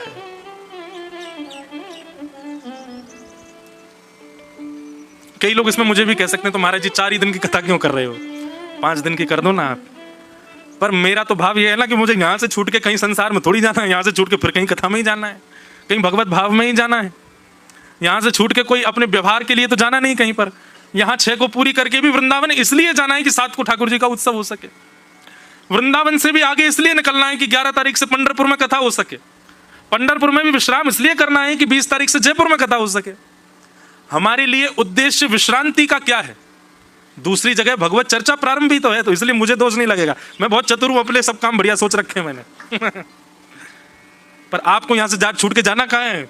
संसार में ही तो जाना है, काहे को जा रहे हो फिर? ऐसा तो है नहीं कि आपके कोई भजन, हाँ मुझसे कोई ये कहता कि महाराज जी हमको यहाँ से इसलिए जाना है कि हमको वृंदावन जाना है, वृंदावन में राधा रमन जी में हमारी सेवा है, बिहारी जी में ऐसा है, गुरुदेव का उत्सव है वहाँ, तो समझ में भी आती बात। हाँ ठीक, जो चाहो, कोई बात नहीं।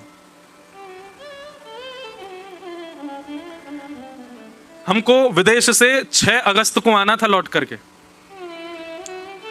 पर जब हमारे आहूजा परिवार का यही बनना था, कब होगी कथा, कब होगी कथा, कब होगी कथा।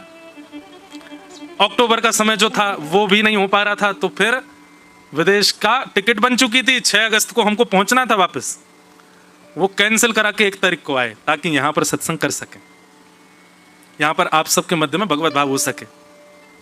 कोई अपनी प्रशंसा नहीं कर रहे, पर बहाने भजन से भागने के नहीं, भजन में लगने के ढूंढो, तो समझो आप हरिप्रिय हो।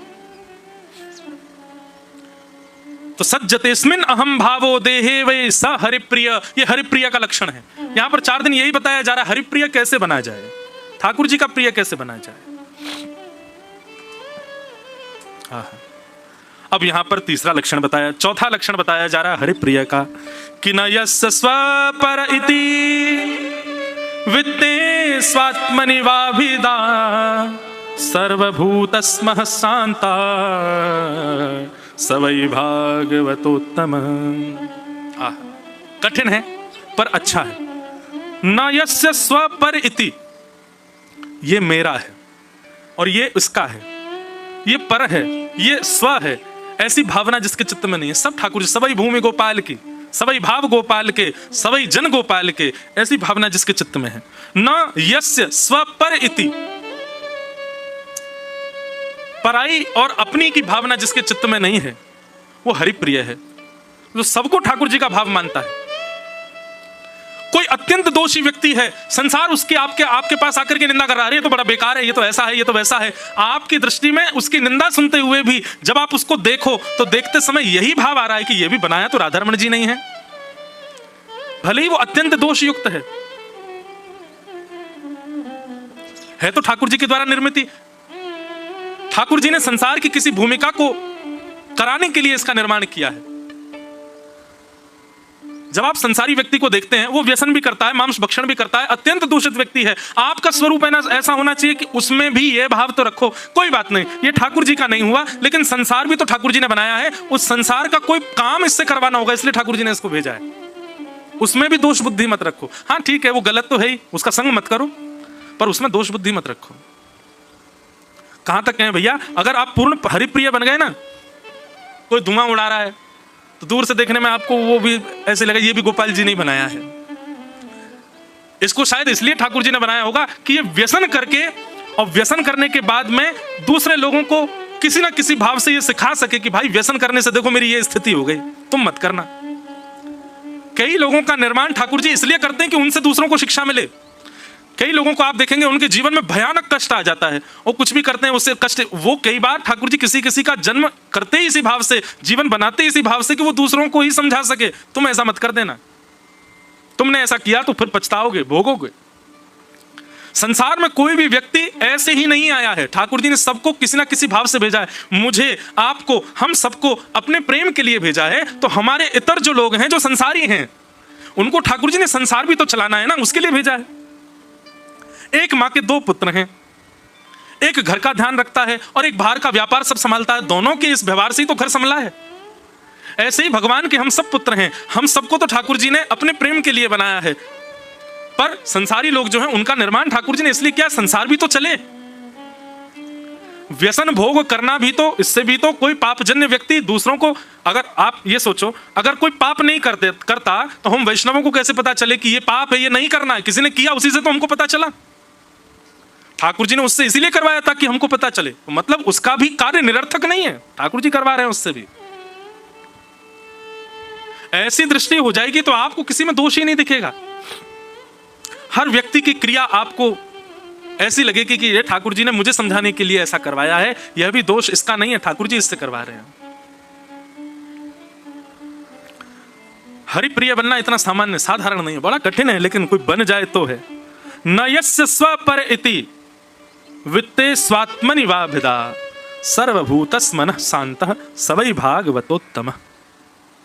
उत्तम भागवत का लक्षण है पराया और अपने के भाव नहीं रखता है, सब में सम बुद्धि रखता है, सब ठाकुर जी का है इसी भाव से रखता है। यह हरिप्रिय का उत्तम भागवत का लक्षण है। इस प्रकार के ये उत्तम भागवत के लक्षण यहां पर बताए गए हैं। इनका पालन जो करे वो श्रेष्ठ है। तो इस प्रकार उत्तम भागवतों के लक्षण बताए गए हैं। आगे राजा निमि ने दूसरा प्रश्न किया, तीसरा प्रश्न किया। अभी तक कितने प्रश्न हो गए? 1 2 3। पहला प्रश्न भागवत धर्म क्या है, दूसरा प्रश्न भगवान का प्रिय कौन है, और तीसरा प्रश्न अब राजा निमि क्या कर रहे हैं कि परस्य विष्णोरिशस्य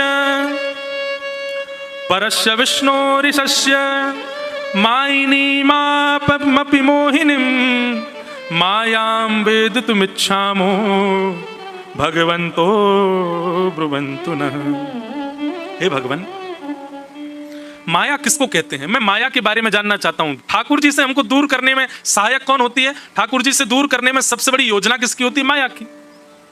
वो माया क्या है? कृपा करके उस माया का विषय मुझको बताओ। इसका उत्तर देते हैं अंतरिक्ष नाम के योगेश्वर, और वे पूरी यहां पर सृष्टि बताते हैं। सृष्टि कैसे होती है, क्या होती है, सबका भाव एक ही कहते हैं। आपके जिस कार्य से, जिस योजना से, जिस व्यवहार से, जिस विचार से आप संसार में और इंक्लूड हो जाओ, आपका और एग्जिस्टेंस संसार में हो जाए, आपकी जिस भी क्रिया से, वो क्रिया ही माया है। जिससे संसार आपको और अपनी ओर खींच रहा है, वो क्रिया ही माया है। और जिससे आप धीरे धीरे संसार से मुक्त होते जा रहे, वही भजन है। पहले हमारा व्यवहार ऐसा नहीं था, अब हमारे व्यवहार में थोड़ी कमी आ गई है। पहले हमारा स्वभाव अच्छा था, अब हमारा स्वभाव थोड़ा बदलता जा रहा है। पहले दया ज्यादा थी, अब दया कम होती जा रही है। पहले प्रेम ज्यादा था, अब प्रेम में न्यूनता आती जा रही है। पहले दोष दृष्टि नहीं थी, अब दोष दिखने लग गए हैं। जिन कारणों से ये सब हो रहा है, वही माया है। सीधी बात, जिस क्रिया से आप ठाकुर जी से विमुख हो रहे हो, वही माया है। जिस क्रिया से आप ठाकुर जी से दूर चले जा रहे हो, वही माया है। हम लोग बालक को बड़ा करते हैं, बचपन से हम ही माया में लगाते हैं उसको। ये माँ है, ये पिताजी हैं, ये भाई हैं, ये बंधु हैं, दूध पियो, ये करो आदि आदि सब भावों से फिर उसको स्कूल भेजेंगे। अच्छा देखो, स्कूल में मैं भी पढ़ा हूं, आप सब भी पढ़े, हम सब पढ़ते हैं, पर मूल उद्देश्य क्या था स्कूल में पढ़ने का? ज्ञान लेना नहीं, माया में फंसना। कॉलेज क्यों गए हम, यूनिवर्सिटीज क्यों गए? सबने किए, मैं भी गया हूं, आप सब भी कर रहे हो, पर मूल उद्देश्य यही था कि हमको क्यों पढ़ाया गया, क्यों लिखाया गया, क्यों सब चीजों में फंसाया गया, ताकि हम संसार की माया को खरीद सकें।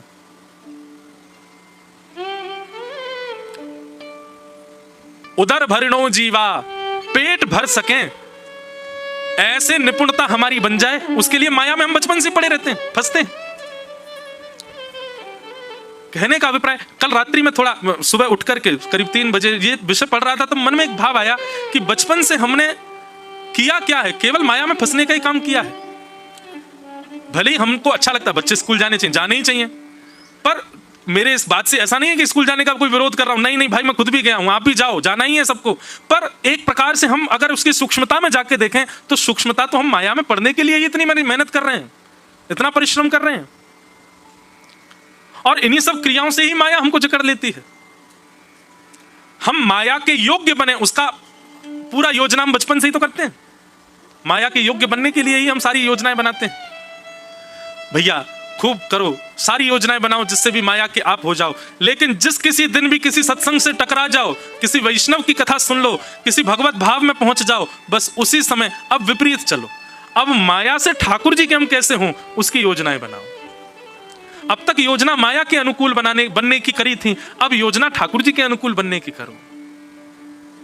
तो माया क्या है? संसार के वो सारे चकाचौंध, संसार की वो सारे आकर्षण जिनसे आप एक क्षण के लिए भी ठाकुर जी को भूल जाते हैं, वो ही माया है, वो सब माया है। तब यहां पर अब ये प्रश्न तो सामान्य था, लेकिन इसके अगला प्रश्न बहुत सुंदर है। राजा निमि कहते हैं कि महाराज, इस माया से बचा कैसे जा सकता है, ये बताओ। अब माया में फंस तो गए, हमारा चक्र है। अच्छा एक और बात बताऊं, आप माया में बचपन से ना पड़ो ये भी संभव नहीं हो सकता। ठाकुर जी ने भेजा ही इसीलिए कि माया में फंसो और फिर माया में फंस के उस माया से निकलो। क्या ठाकुर जी गेम खेलते हैं हमारे साथ, पहले ही पूरी, पहले तो पूरा जन्म ही इसी रूप से करवाया कि माया में फंसे और फिर कहते हैं अब माया से बचो। गीता में उदाहरण ठाकुर जी कह रहे हैं कि ये मत करो वो मत करो, तो आपने संसार ऐसा बनाया ही क्यों कि उसमें फंसे, और जब फंस गया जीव फिर उससे कह रहे हैं कि अब इससे निकलो। यही तो पहेली है। टीचर अपना विषय स्वयं पढ़ाता है और स्वयं पढ़ाने के बाद स्वयं अज्ञात बन के आपसे पूछता है।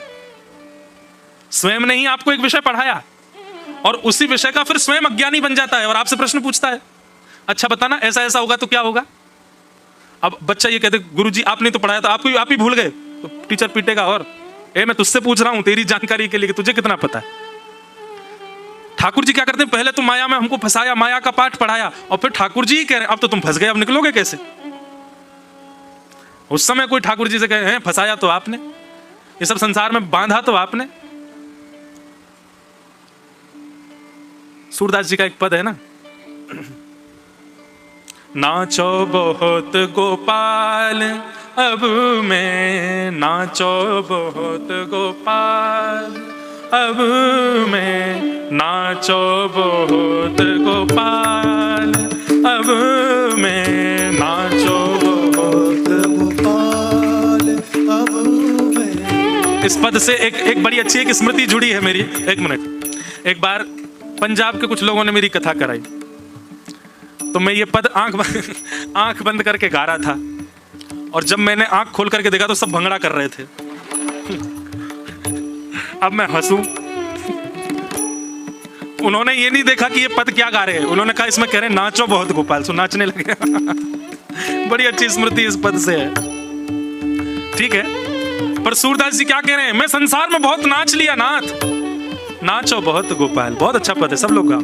नाचो, नाचने का मन तो नहीं किसी का है। वैसे ही नाच रहे भैया संसार में। ये सुबह से ही चाय नचाना शुरू करती है। सबसे पहला नृत्य कौन करवाती है, चाय। कैसा नृत्य करवाती है, ए उठो रजाई हटाओ अपनी, उठ के बैठो, मुंह धो के आओ, कुल्ला करके आओ, मुझको पियो, पहला नृत्य। दूसरा नृत्य कौन करवाता है, नाश्ता, इडली डोसा सांभर बड़ा, और क्या आज क्या बना नाश्ता में है, चीला। दूसरा नाश्ता कौन करवाता है, ये सब करवाते हैं। तीसरा नाश्ता नहीं, नृत्य। तीसरा नृत्य कौन करवा रहा है, जैसे मैसेज खोल करके देखा बैंक अकाउंट में पैसा कम हो गया है और भगो महाराज क्या करना, काम करो, जॉब करो। तीसरा नृत्य कौन करवा रहे हैं, हमारे बॉस करवा रहे हैं, हाँ भाई ये फाइल कंप्लीट करके दो, ये करके दो, ये करके दो। जो भी काम करते हो वहां पे नृत्य हो रहा है। सब जगह नाचते नाचते आते हैं, लौट करके घर आते हैं, बच्चे कहते हैं हमारे लिए क्या लाए, अब इनके लिए नाचो। माता पिता कह रहे हैं हमारे लिए क्या व्यवस्था, पत्नी कह रही है मेरे लिए गहने लाओ, ये लाओ। सुबह से ही नाचना शुरू करते हैं, रात तक नाचते ही रहते हैं हम लोग। ये संसार हमको नचाता है। सूरदास जी कह रहे हैं नाचो बहुत गोपाल अब मैं, नाचो बहुत गोपाल अब मैं, काम क्रोध को पहर चोलना, काम क्रोध को पहर चोलना। शब्द सुनिएगा कैसे नाच रहे हैं हम लोग, काम क्रोध को पहर चोलना, काम क्रोध को पहर चोलना, काम क्रोध को पहर चोलना, कंठ विषय की माल, कंठ विषय की माल, अब मैं नाचो बहुत गोपाल, अब मैं नाचो बहुत गोपाल, अब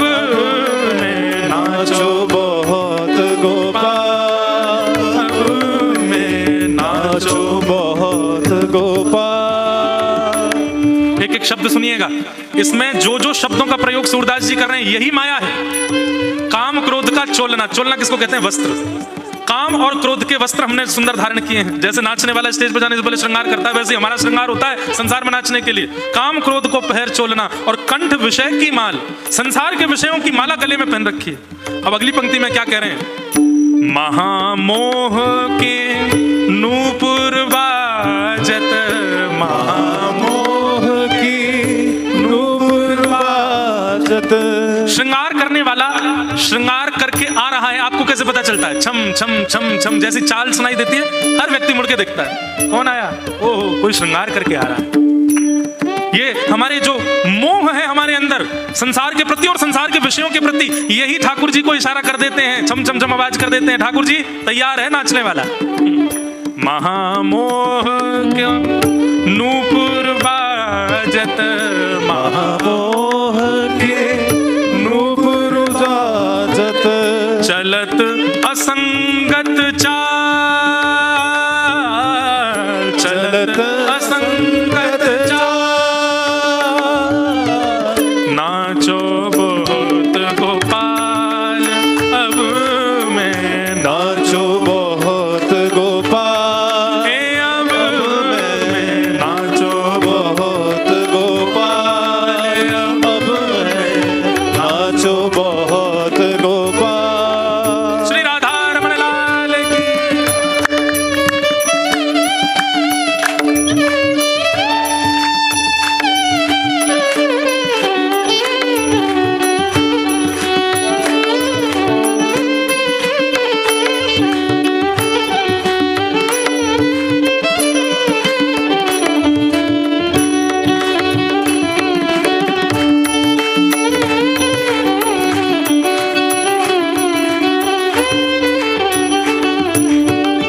तृष्णानाद करत घट भीतर, तृष्णानाद करत घट भीतर। तृष्णा किसको कहते हैं? आसक्ति को।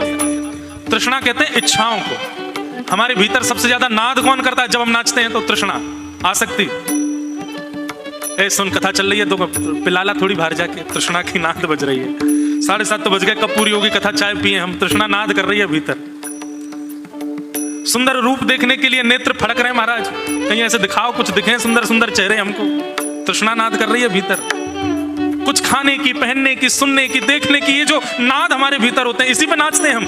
तृष्णा नाद करत घट भीतर, तृष्णा नाद करत घट भीतर, कैसे करती है? नाना विधि देता,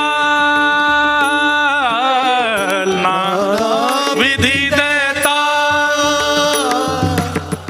माया को कटी फेंटा बांधो, माया को कटी फेंटा बांधो, माया को कटी फेंटा बांधो, माया को कटी फेंटा बांधो, लोभ तिलक दियो भाल,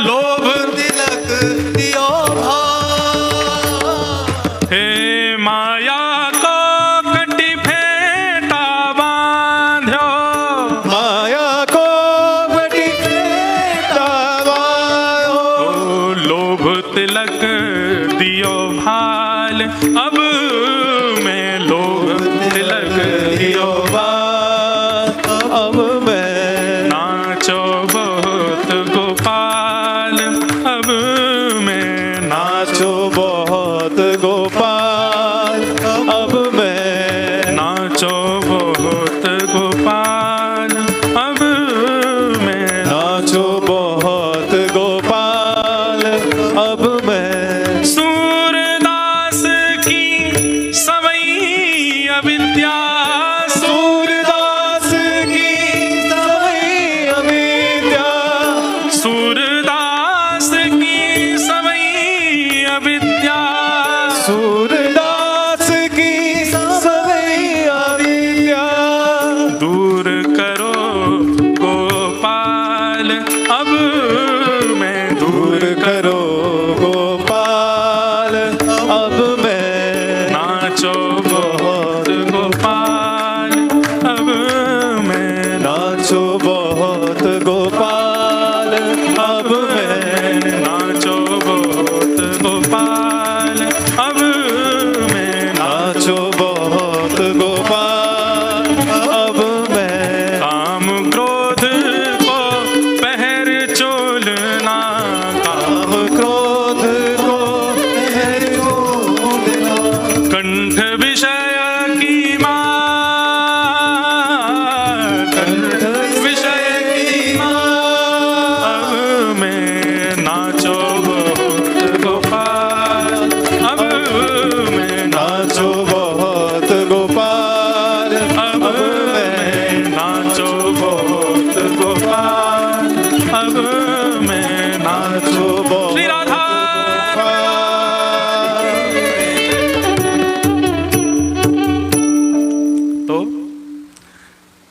का नृत्य चल रहा है हमारा, और ऐसा नहीं है कि मैं कह रहा हूं तो मैं नहीं नाच रहा हूं, मैं भी नाच रहा हूं इस नृत्य में आप सबके साथ। और ऐसे ही ये सब श्रृंगार है हमारा। पर सूरदास, जब सूरदास जी कह रहे हैं कि मैं नाच रहा हूं तो हम कोई बच रहे होंगे इस नृत्य से? हम सब भी नाच रहे हैं। लेकिन अंत में सूरदास जी क्या कहते हैं? सूरदास की सवई अविद्या, जबकि नृत्य करने वाला कहता है कि मेरी विद्या, पर इस संसार में ये माया हमारी अविद्या है। अविद्या मतलब अज्ञान। दूर करो गोपाल अब मैं नाचो बहुत। अच्छा देखो, ये भी बात बड़ी सुंदर है। कई लोग ये कह सकते हैं माया में फंसे हम, और छोड़ने की प्रार्थना ठाकुर जी से कर रहे हैं कि आप छुड़ाओ। लेकिन इस बात का एक तर्क गोस्वामी तुलसीदास जी विनय पत्रिका में देते हैं। श्री गोस्वामी जी विनय पत्रिका में कहते हैं, बोले नाथ हरि जी तुम बहुत अनुग्रह कीनो। उस पंक्ति, उस पद में सूरदास जी अंतिम पंक्ति में कहते हैं, तुलसीदास यह जीवन मोह रज। ये हमारा जीवन कैसा? बोले मोह की रज्जु, रज्जु यानी कि रस्सी। तुलसीदास यह जीवन मोह रज, ये जीव मोह रज। ठाकुर जी बोले खुद बंधे हो खुद खोलो, तो गोस्वामी जी कहते नहीं, जेही बांधे सोई खोले। नाथ इस माया को किसने बनाया? ठाकुर जी बोले हमने बनाया। और इस माया में आसक्त होने वाला हमारा मन किसने बनाया? भगवान बोले वो भी हमने बनाया। तो जेही बांधे सोई खोले, वही खोलेगा जिसने बांधा है। हम तो केवल प्रयास कर सकते हैं, नाम जप कर लेंगे, कथा सुन लेंगे, गंगा स्नान कर लेंगे, तीर्थ यात्रा कर लेंगे, अपने बुरे कर्मों का त्याग कर देंगे, सुधर जाएंगे नाथ। पर माया से हमको निकालने का काम तो वही करेगा जिसने माया में डाला है। इतना मेहनत हम कर रहे हैं, थोड़ी सी आप कर लो ना। हमारे इन सब भावों को देख करके जेही बांधे सोई खोले। हरि जी तुम बहुत अनुग्रह किए हो, आपने हम पे बहुत अनुग्रह किया, पर एक और कर दो। क्या? ये जो माया में आपने हमको बांधा है, आप ही हमको खोलो। तुलसीदास जी का बहुत अच्छा पद है ये, हरि जी तुम बहुत अनुग्रह कीनो। और उसमें भी एक बड़ी योजना बनाते हैं गोस्वामी जी। गोस्वामी जी कहते हैं, बोले नाथ जैसे मछली पकड़ने वाला सरोवर पे जाता है, कांटा फेंक करके और प्रतीक्षा करता है, बैठा रहेगा बेचारा, और जैसे ही उसकी वो बंसी जिससे वो मछली पकड़ता है वो जैसे हिलने लगती है, सोई वो तुरंत चरका पीछे करके और रस्सी को बाहर निकाल लेता, मछली निकल के बाहर आ जाती है। राम जी बोले ये बात तुम मुझे क्यों बता रहे हो? गोस्वामी जी बोले नाथ वो तालाब जो है ना, वो संसार का विषय रूपी तालाब है, और उसमें जो मछली है वो मैं हूं। मैं उस विषय रूपी तालाब में घूम रहा हूं, गलत खा रहा हूं, गलत पी रहा हूं, गलत लोगों के संग बैठा हूं, गलत कर रहा हूं, सब कुछ मैं तो वही करूंगा क्योंकि आपने मुझे डाला उसमें। मैं करता रहूंगा, करते करते करते करते करते करते इधर उधर घूमता रहूंगा। एक दिन आप आना और अपनी कृपा रूपी वंशी में और अपनी दया रूपी उस सुई को टांग करके उसको फेंक देना माया रूपी तालाब में। भगवान बोले अच्छा, फिर? बोले फिर प्रतीक्षा करना। कब तक? बोले एक दिन माया में घूमता घूमता मैं गलती से आपसे टकरा जाऊंगा, और जैसे मैं गलती से टकराऊं ना, सुई मुझे खींच के बाहर निकाल लेना। राम जी बोले बड़े चतुर हो, मतलब इसमें भी ये नहीं कह रहे कि मैं खुद आऊंगा, यूं कह रहे हो गलती से टकराऊंगा। जय ही बांधे सो। भक्तों की वाणी बड़ी सुंदर है। तो यहां अगला प्रश्न राजा निमि कर रहे हैं, आपने बताया माया क्या है, अब यह भी बताइए इस माया से बचने का उपाय क्या है? इस माया से कैसे बचा जा सकता है? मन तो मेरा हो रहा है कि मैं अभी सुना दूं, फिर एक मन ये भी कह रहा कल सुनाऊं 5 बजे से। बताओ क्या करें? हाँ, क्योंकि कल आना नहीं है आपको, इसलिए आज ही। कौन कौन आएगा कल? पहले बताओ तब सुनाऊंगा। बस कोई बात नहीं, चलो हम आधा सुना देते हैं, आधा बाद में सुनाएंगे। हैं? अधूरा छोड़ के जाएंगे ताकि कल सुनने पे आओ। आहा, प्रबुद्ध नाम के योगेश्वर उत्तर दे रहे हैं, माया से बचने का केवल एक तरीका है, बहुत ध्यान से सुन लीजिएगा, कि तस्मात् गुरुं प्रपद्येत जिज्ञासु श्रेय उत्तमम्। बोले भैया इस संसार रूपी माया से बचने का केवल और केवल एक तरीका है। क्या? बोले कोई गुरु आपके जीवन में आकर के और अपनी वाणी से आपकी दिशा परिवर्तित कर दे तो आप इस माया से बच सकते हो। बिना गुरु के इस माया से बचना असंभव है। अच्छा एक बात, कई लोग पूछते हैं महाराज जी गुरु का होना जीवन में जरूरी? आप लोग गुरु का होना क्या समझते हो? मतलब कैसे लेते हो? आपकी गुरु कैसे आना चाहिए आपके जीवन में? दीक्षा दे के आ जाए वही गुरु होता है? नहीं, ऐसा नहीं है। हमने गोस्वामी तुलसीदास जी को कभी नहीं देखा, हम उनको गुरु मानते हैं। मीराबाई को कभी नहीं देखा, हम उनको गुरु मानते हैं। ये सब हमारे शिक्षा गुरु हैं, दिशा गुरु हैं। वास्तव में दीक्षा गुरु हो अच्छी बात है, पर उससे भी पहले दिशा गुरु होना चाहिए, जिसकी वाणी, जिसकी वार्ता, जिसका प्रवचन, जिसके शब्द आपके हृदय को झकझोर देते हो, जिस काम को आप लाखों लोगों के कहने पर नहीं छोड़ पाए थे, एक व्यक्ति की वाणी सुनकर के आप उसका त्याग कर दो, समझो यही गुरु है। ऐसा गुरु आपके जीवन में आ गया कि उसकी वाणी पर आपको संशय नहीं करना पड़ता है, उसकी वाणी पर आपको सेकंड ऑप्शन विचार नहीं करना पड़ता है। वो जो एक बार कह देते हैं बिना संशय के आप उसका पालन कर लेते हैं। ऐसे गुरु यदि आपके जीवन में आ गए तो आप माया से बच जाओ। केवल करना क्या, उनकी वाणी का पालन करते रहो। वो कह दें दिन तो दिन, वो कह दें रात तो रात, वो कह दें उठो तो उठ जाओ, वो कहें सो जाओ तो सो जाओ, जिम्मेवारी उनकी है। वो कह दें कूद जाओ तो कूद जाओ, ये विचार मत करो हाथ पांव कितने टूटेंगे, पलस्तर कौन करवाएगा। उनकी वाणी एक बार वो कह दें आप त्याग दो, बस उन पर छोड़ दो। जैसे हम कह रहे हैं कि कल भी आना ऐसा नहीं, कल भी और लोग आएंगे, आपको जिसका भाव हो वही रुको। लेकिन हम जो बात कह रहे हैं, तस्मात् गुरु प्रपद्येत जिज्ञासु श्रेय उत्तमम, गुरु कृपा से माया से बचा जा सकता है। अब यहां एक ही प्रश्न में एक और प्रश्न किया, क्या कि उस गुरु को हम कैसे पहचाने कि यही गुरु हमको माया से बताएगा। तब प्रबुद्ध नाम के जो योगेश्वर हैं वो कहते हैं ये हम कल 5 बजे से बताएंगे माया से बचाएंगे तो गुरु जी, पर कैसे गुण वाले गुरु जी बचाएंगे वो हम कल 5 बजे बताएंगे। तो बड़े आनंद की बात है, खूब आनंद से हम आप सब लोग बैठे हैं श्री गंगा जी के तट पर, हिमालय की पर्वत गोद श्रृंखला में। श्रावण का महीना है, ठाकुर जी हिंडोला झूल रहे हैं, खूब सुंदर आनंद हो रहा है, अकिंचन सत्र चल रहा है। श्री गिरधर लाल जी का दर्शन अभी होगा, आज जल्दी कराएंगे, आज लाल जी 9 बजे दर्शन देंगे, क्योंकि कल बहुत लोग नहीं हो पाए थे। 9 बजे ठाकुर जी का दर्शन होगा और फिर शाम को तो हमारा ऊधम होता है, हम लोग खेलते कूदते आनंद करते हैं, सब हिमालय पर आनंद कर ही रहे हैं। बड़े आनंद से खूब कथा का समय संग चल रहा है। कल पुनः 2 दिन का और बचा है, कल और परसों। कल हम आगे का प्रसंग सुनेंगे, परसों कथा विश्राम करके 7 तारीख को आप सब लोगों का निमंत्रण है, वृंदावन पधारिए। शाम 5:30 बजे से श्री गिरधर लाल जी का हिंडोला उत्सव है वृंदावन में, फोगला आश्रम में। बड़े आनंद से ठाकुर जी का मधुर हिंडोला उत्सव वहाँ पर होगा। खूब आनंद से हम लोग ठाकुर जी को झूला झुलाएंगे। सब लोग आओ, महाराष्ट्र के जो प्रेमी भक्त हैं सब लोग पंढरपुर आ जाओ। 11 अगस्त से पंढरपुर में कथा है श्री पंडरीनाथ भगवान के चरणों में। और फिर हमारे जीवन की सबसे पहली भक्तमाल, पहली बार हम भक्तमाल कथा करने जा रहे हैं जयपुर में 20 अगस्त से 26 अगस्त जन्माष्टमी तक। और फिर जन्माष्टमी के बाद 27 या 28 तारीख से वृंदावन में 4 दिवसीय नंदोत्सव है। ठाकुर जी का जन्मोत्सव, नंदोत्सव, दशम स्कंद की कथा है, तो 4 दिन तक नंदोत्सव पर कथा चलेगी। कैसा उत्सव हुआ, क्या क्या उसमें भाव, 4 दिन तक वो सब भाव रहेंगे। तो ऐसे अभिक्रम है आगे। आप सब लोग बड़े आनंद के साथ में पधारो। सबको बहुत बहुत जय श्री कृष्ण, जय सिया राम, जय श्रीमन नारायण। मन भूल मत जइयो राधा रानी के चरण, मन भूल मत,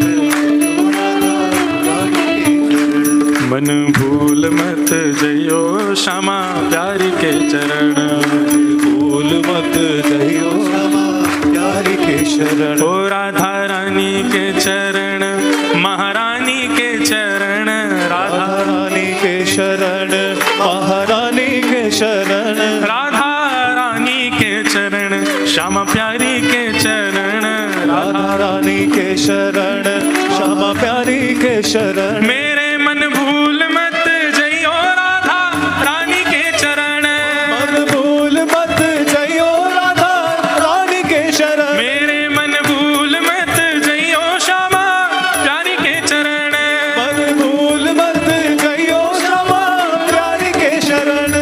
वृषभानु की किशोरी सुन गैया हूते भोरी, वृषभान की किशोरी सुन गैया हूते भोरी, ओ वृषभानु की किशोरी सुन गैया हूते भोरी, वृषभान की किशोरी सुन गैया हूते भोरी। प्रीत जान के हूँ थोड़ी तो है राख की शरण, प्रीत जान के हूँ थोड़ी ओए राख की शरण। मेरे मन भूल मत जइयो श्यामा प्यारी के चरण, मन भूल मत जइयो श्यामा प्यारी के शरण, राधा रानी के चरण, बरसाने वाली के चरण, राधा रानी के शरण, रानी के शरण, बरसाने वाली के चरण, राधा रानी के चरण, बरसाने के शरण, राधा रानी स्वर में गाइए भाव से। मन भूल मत जइयो राधा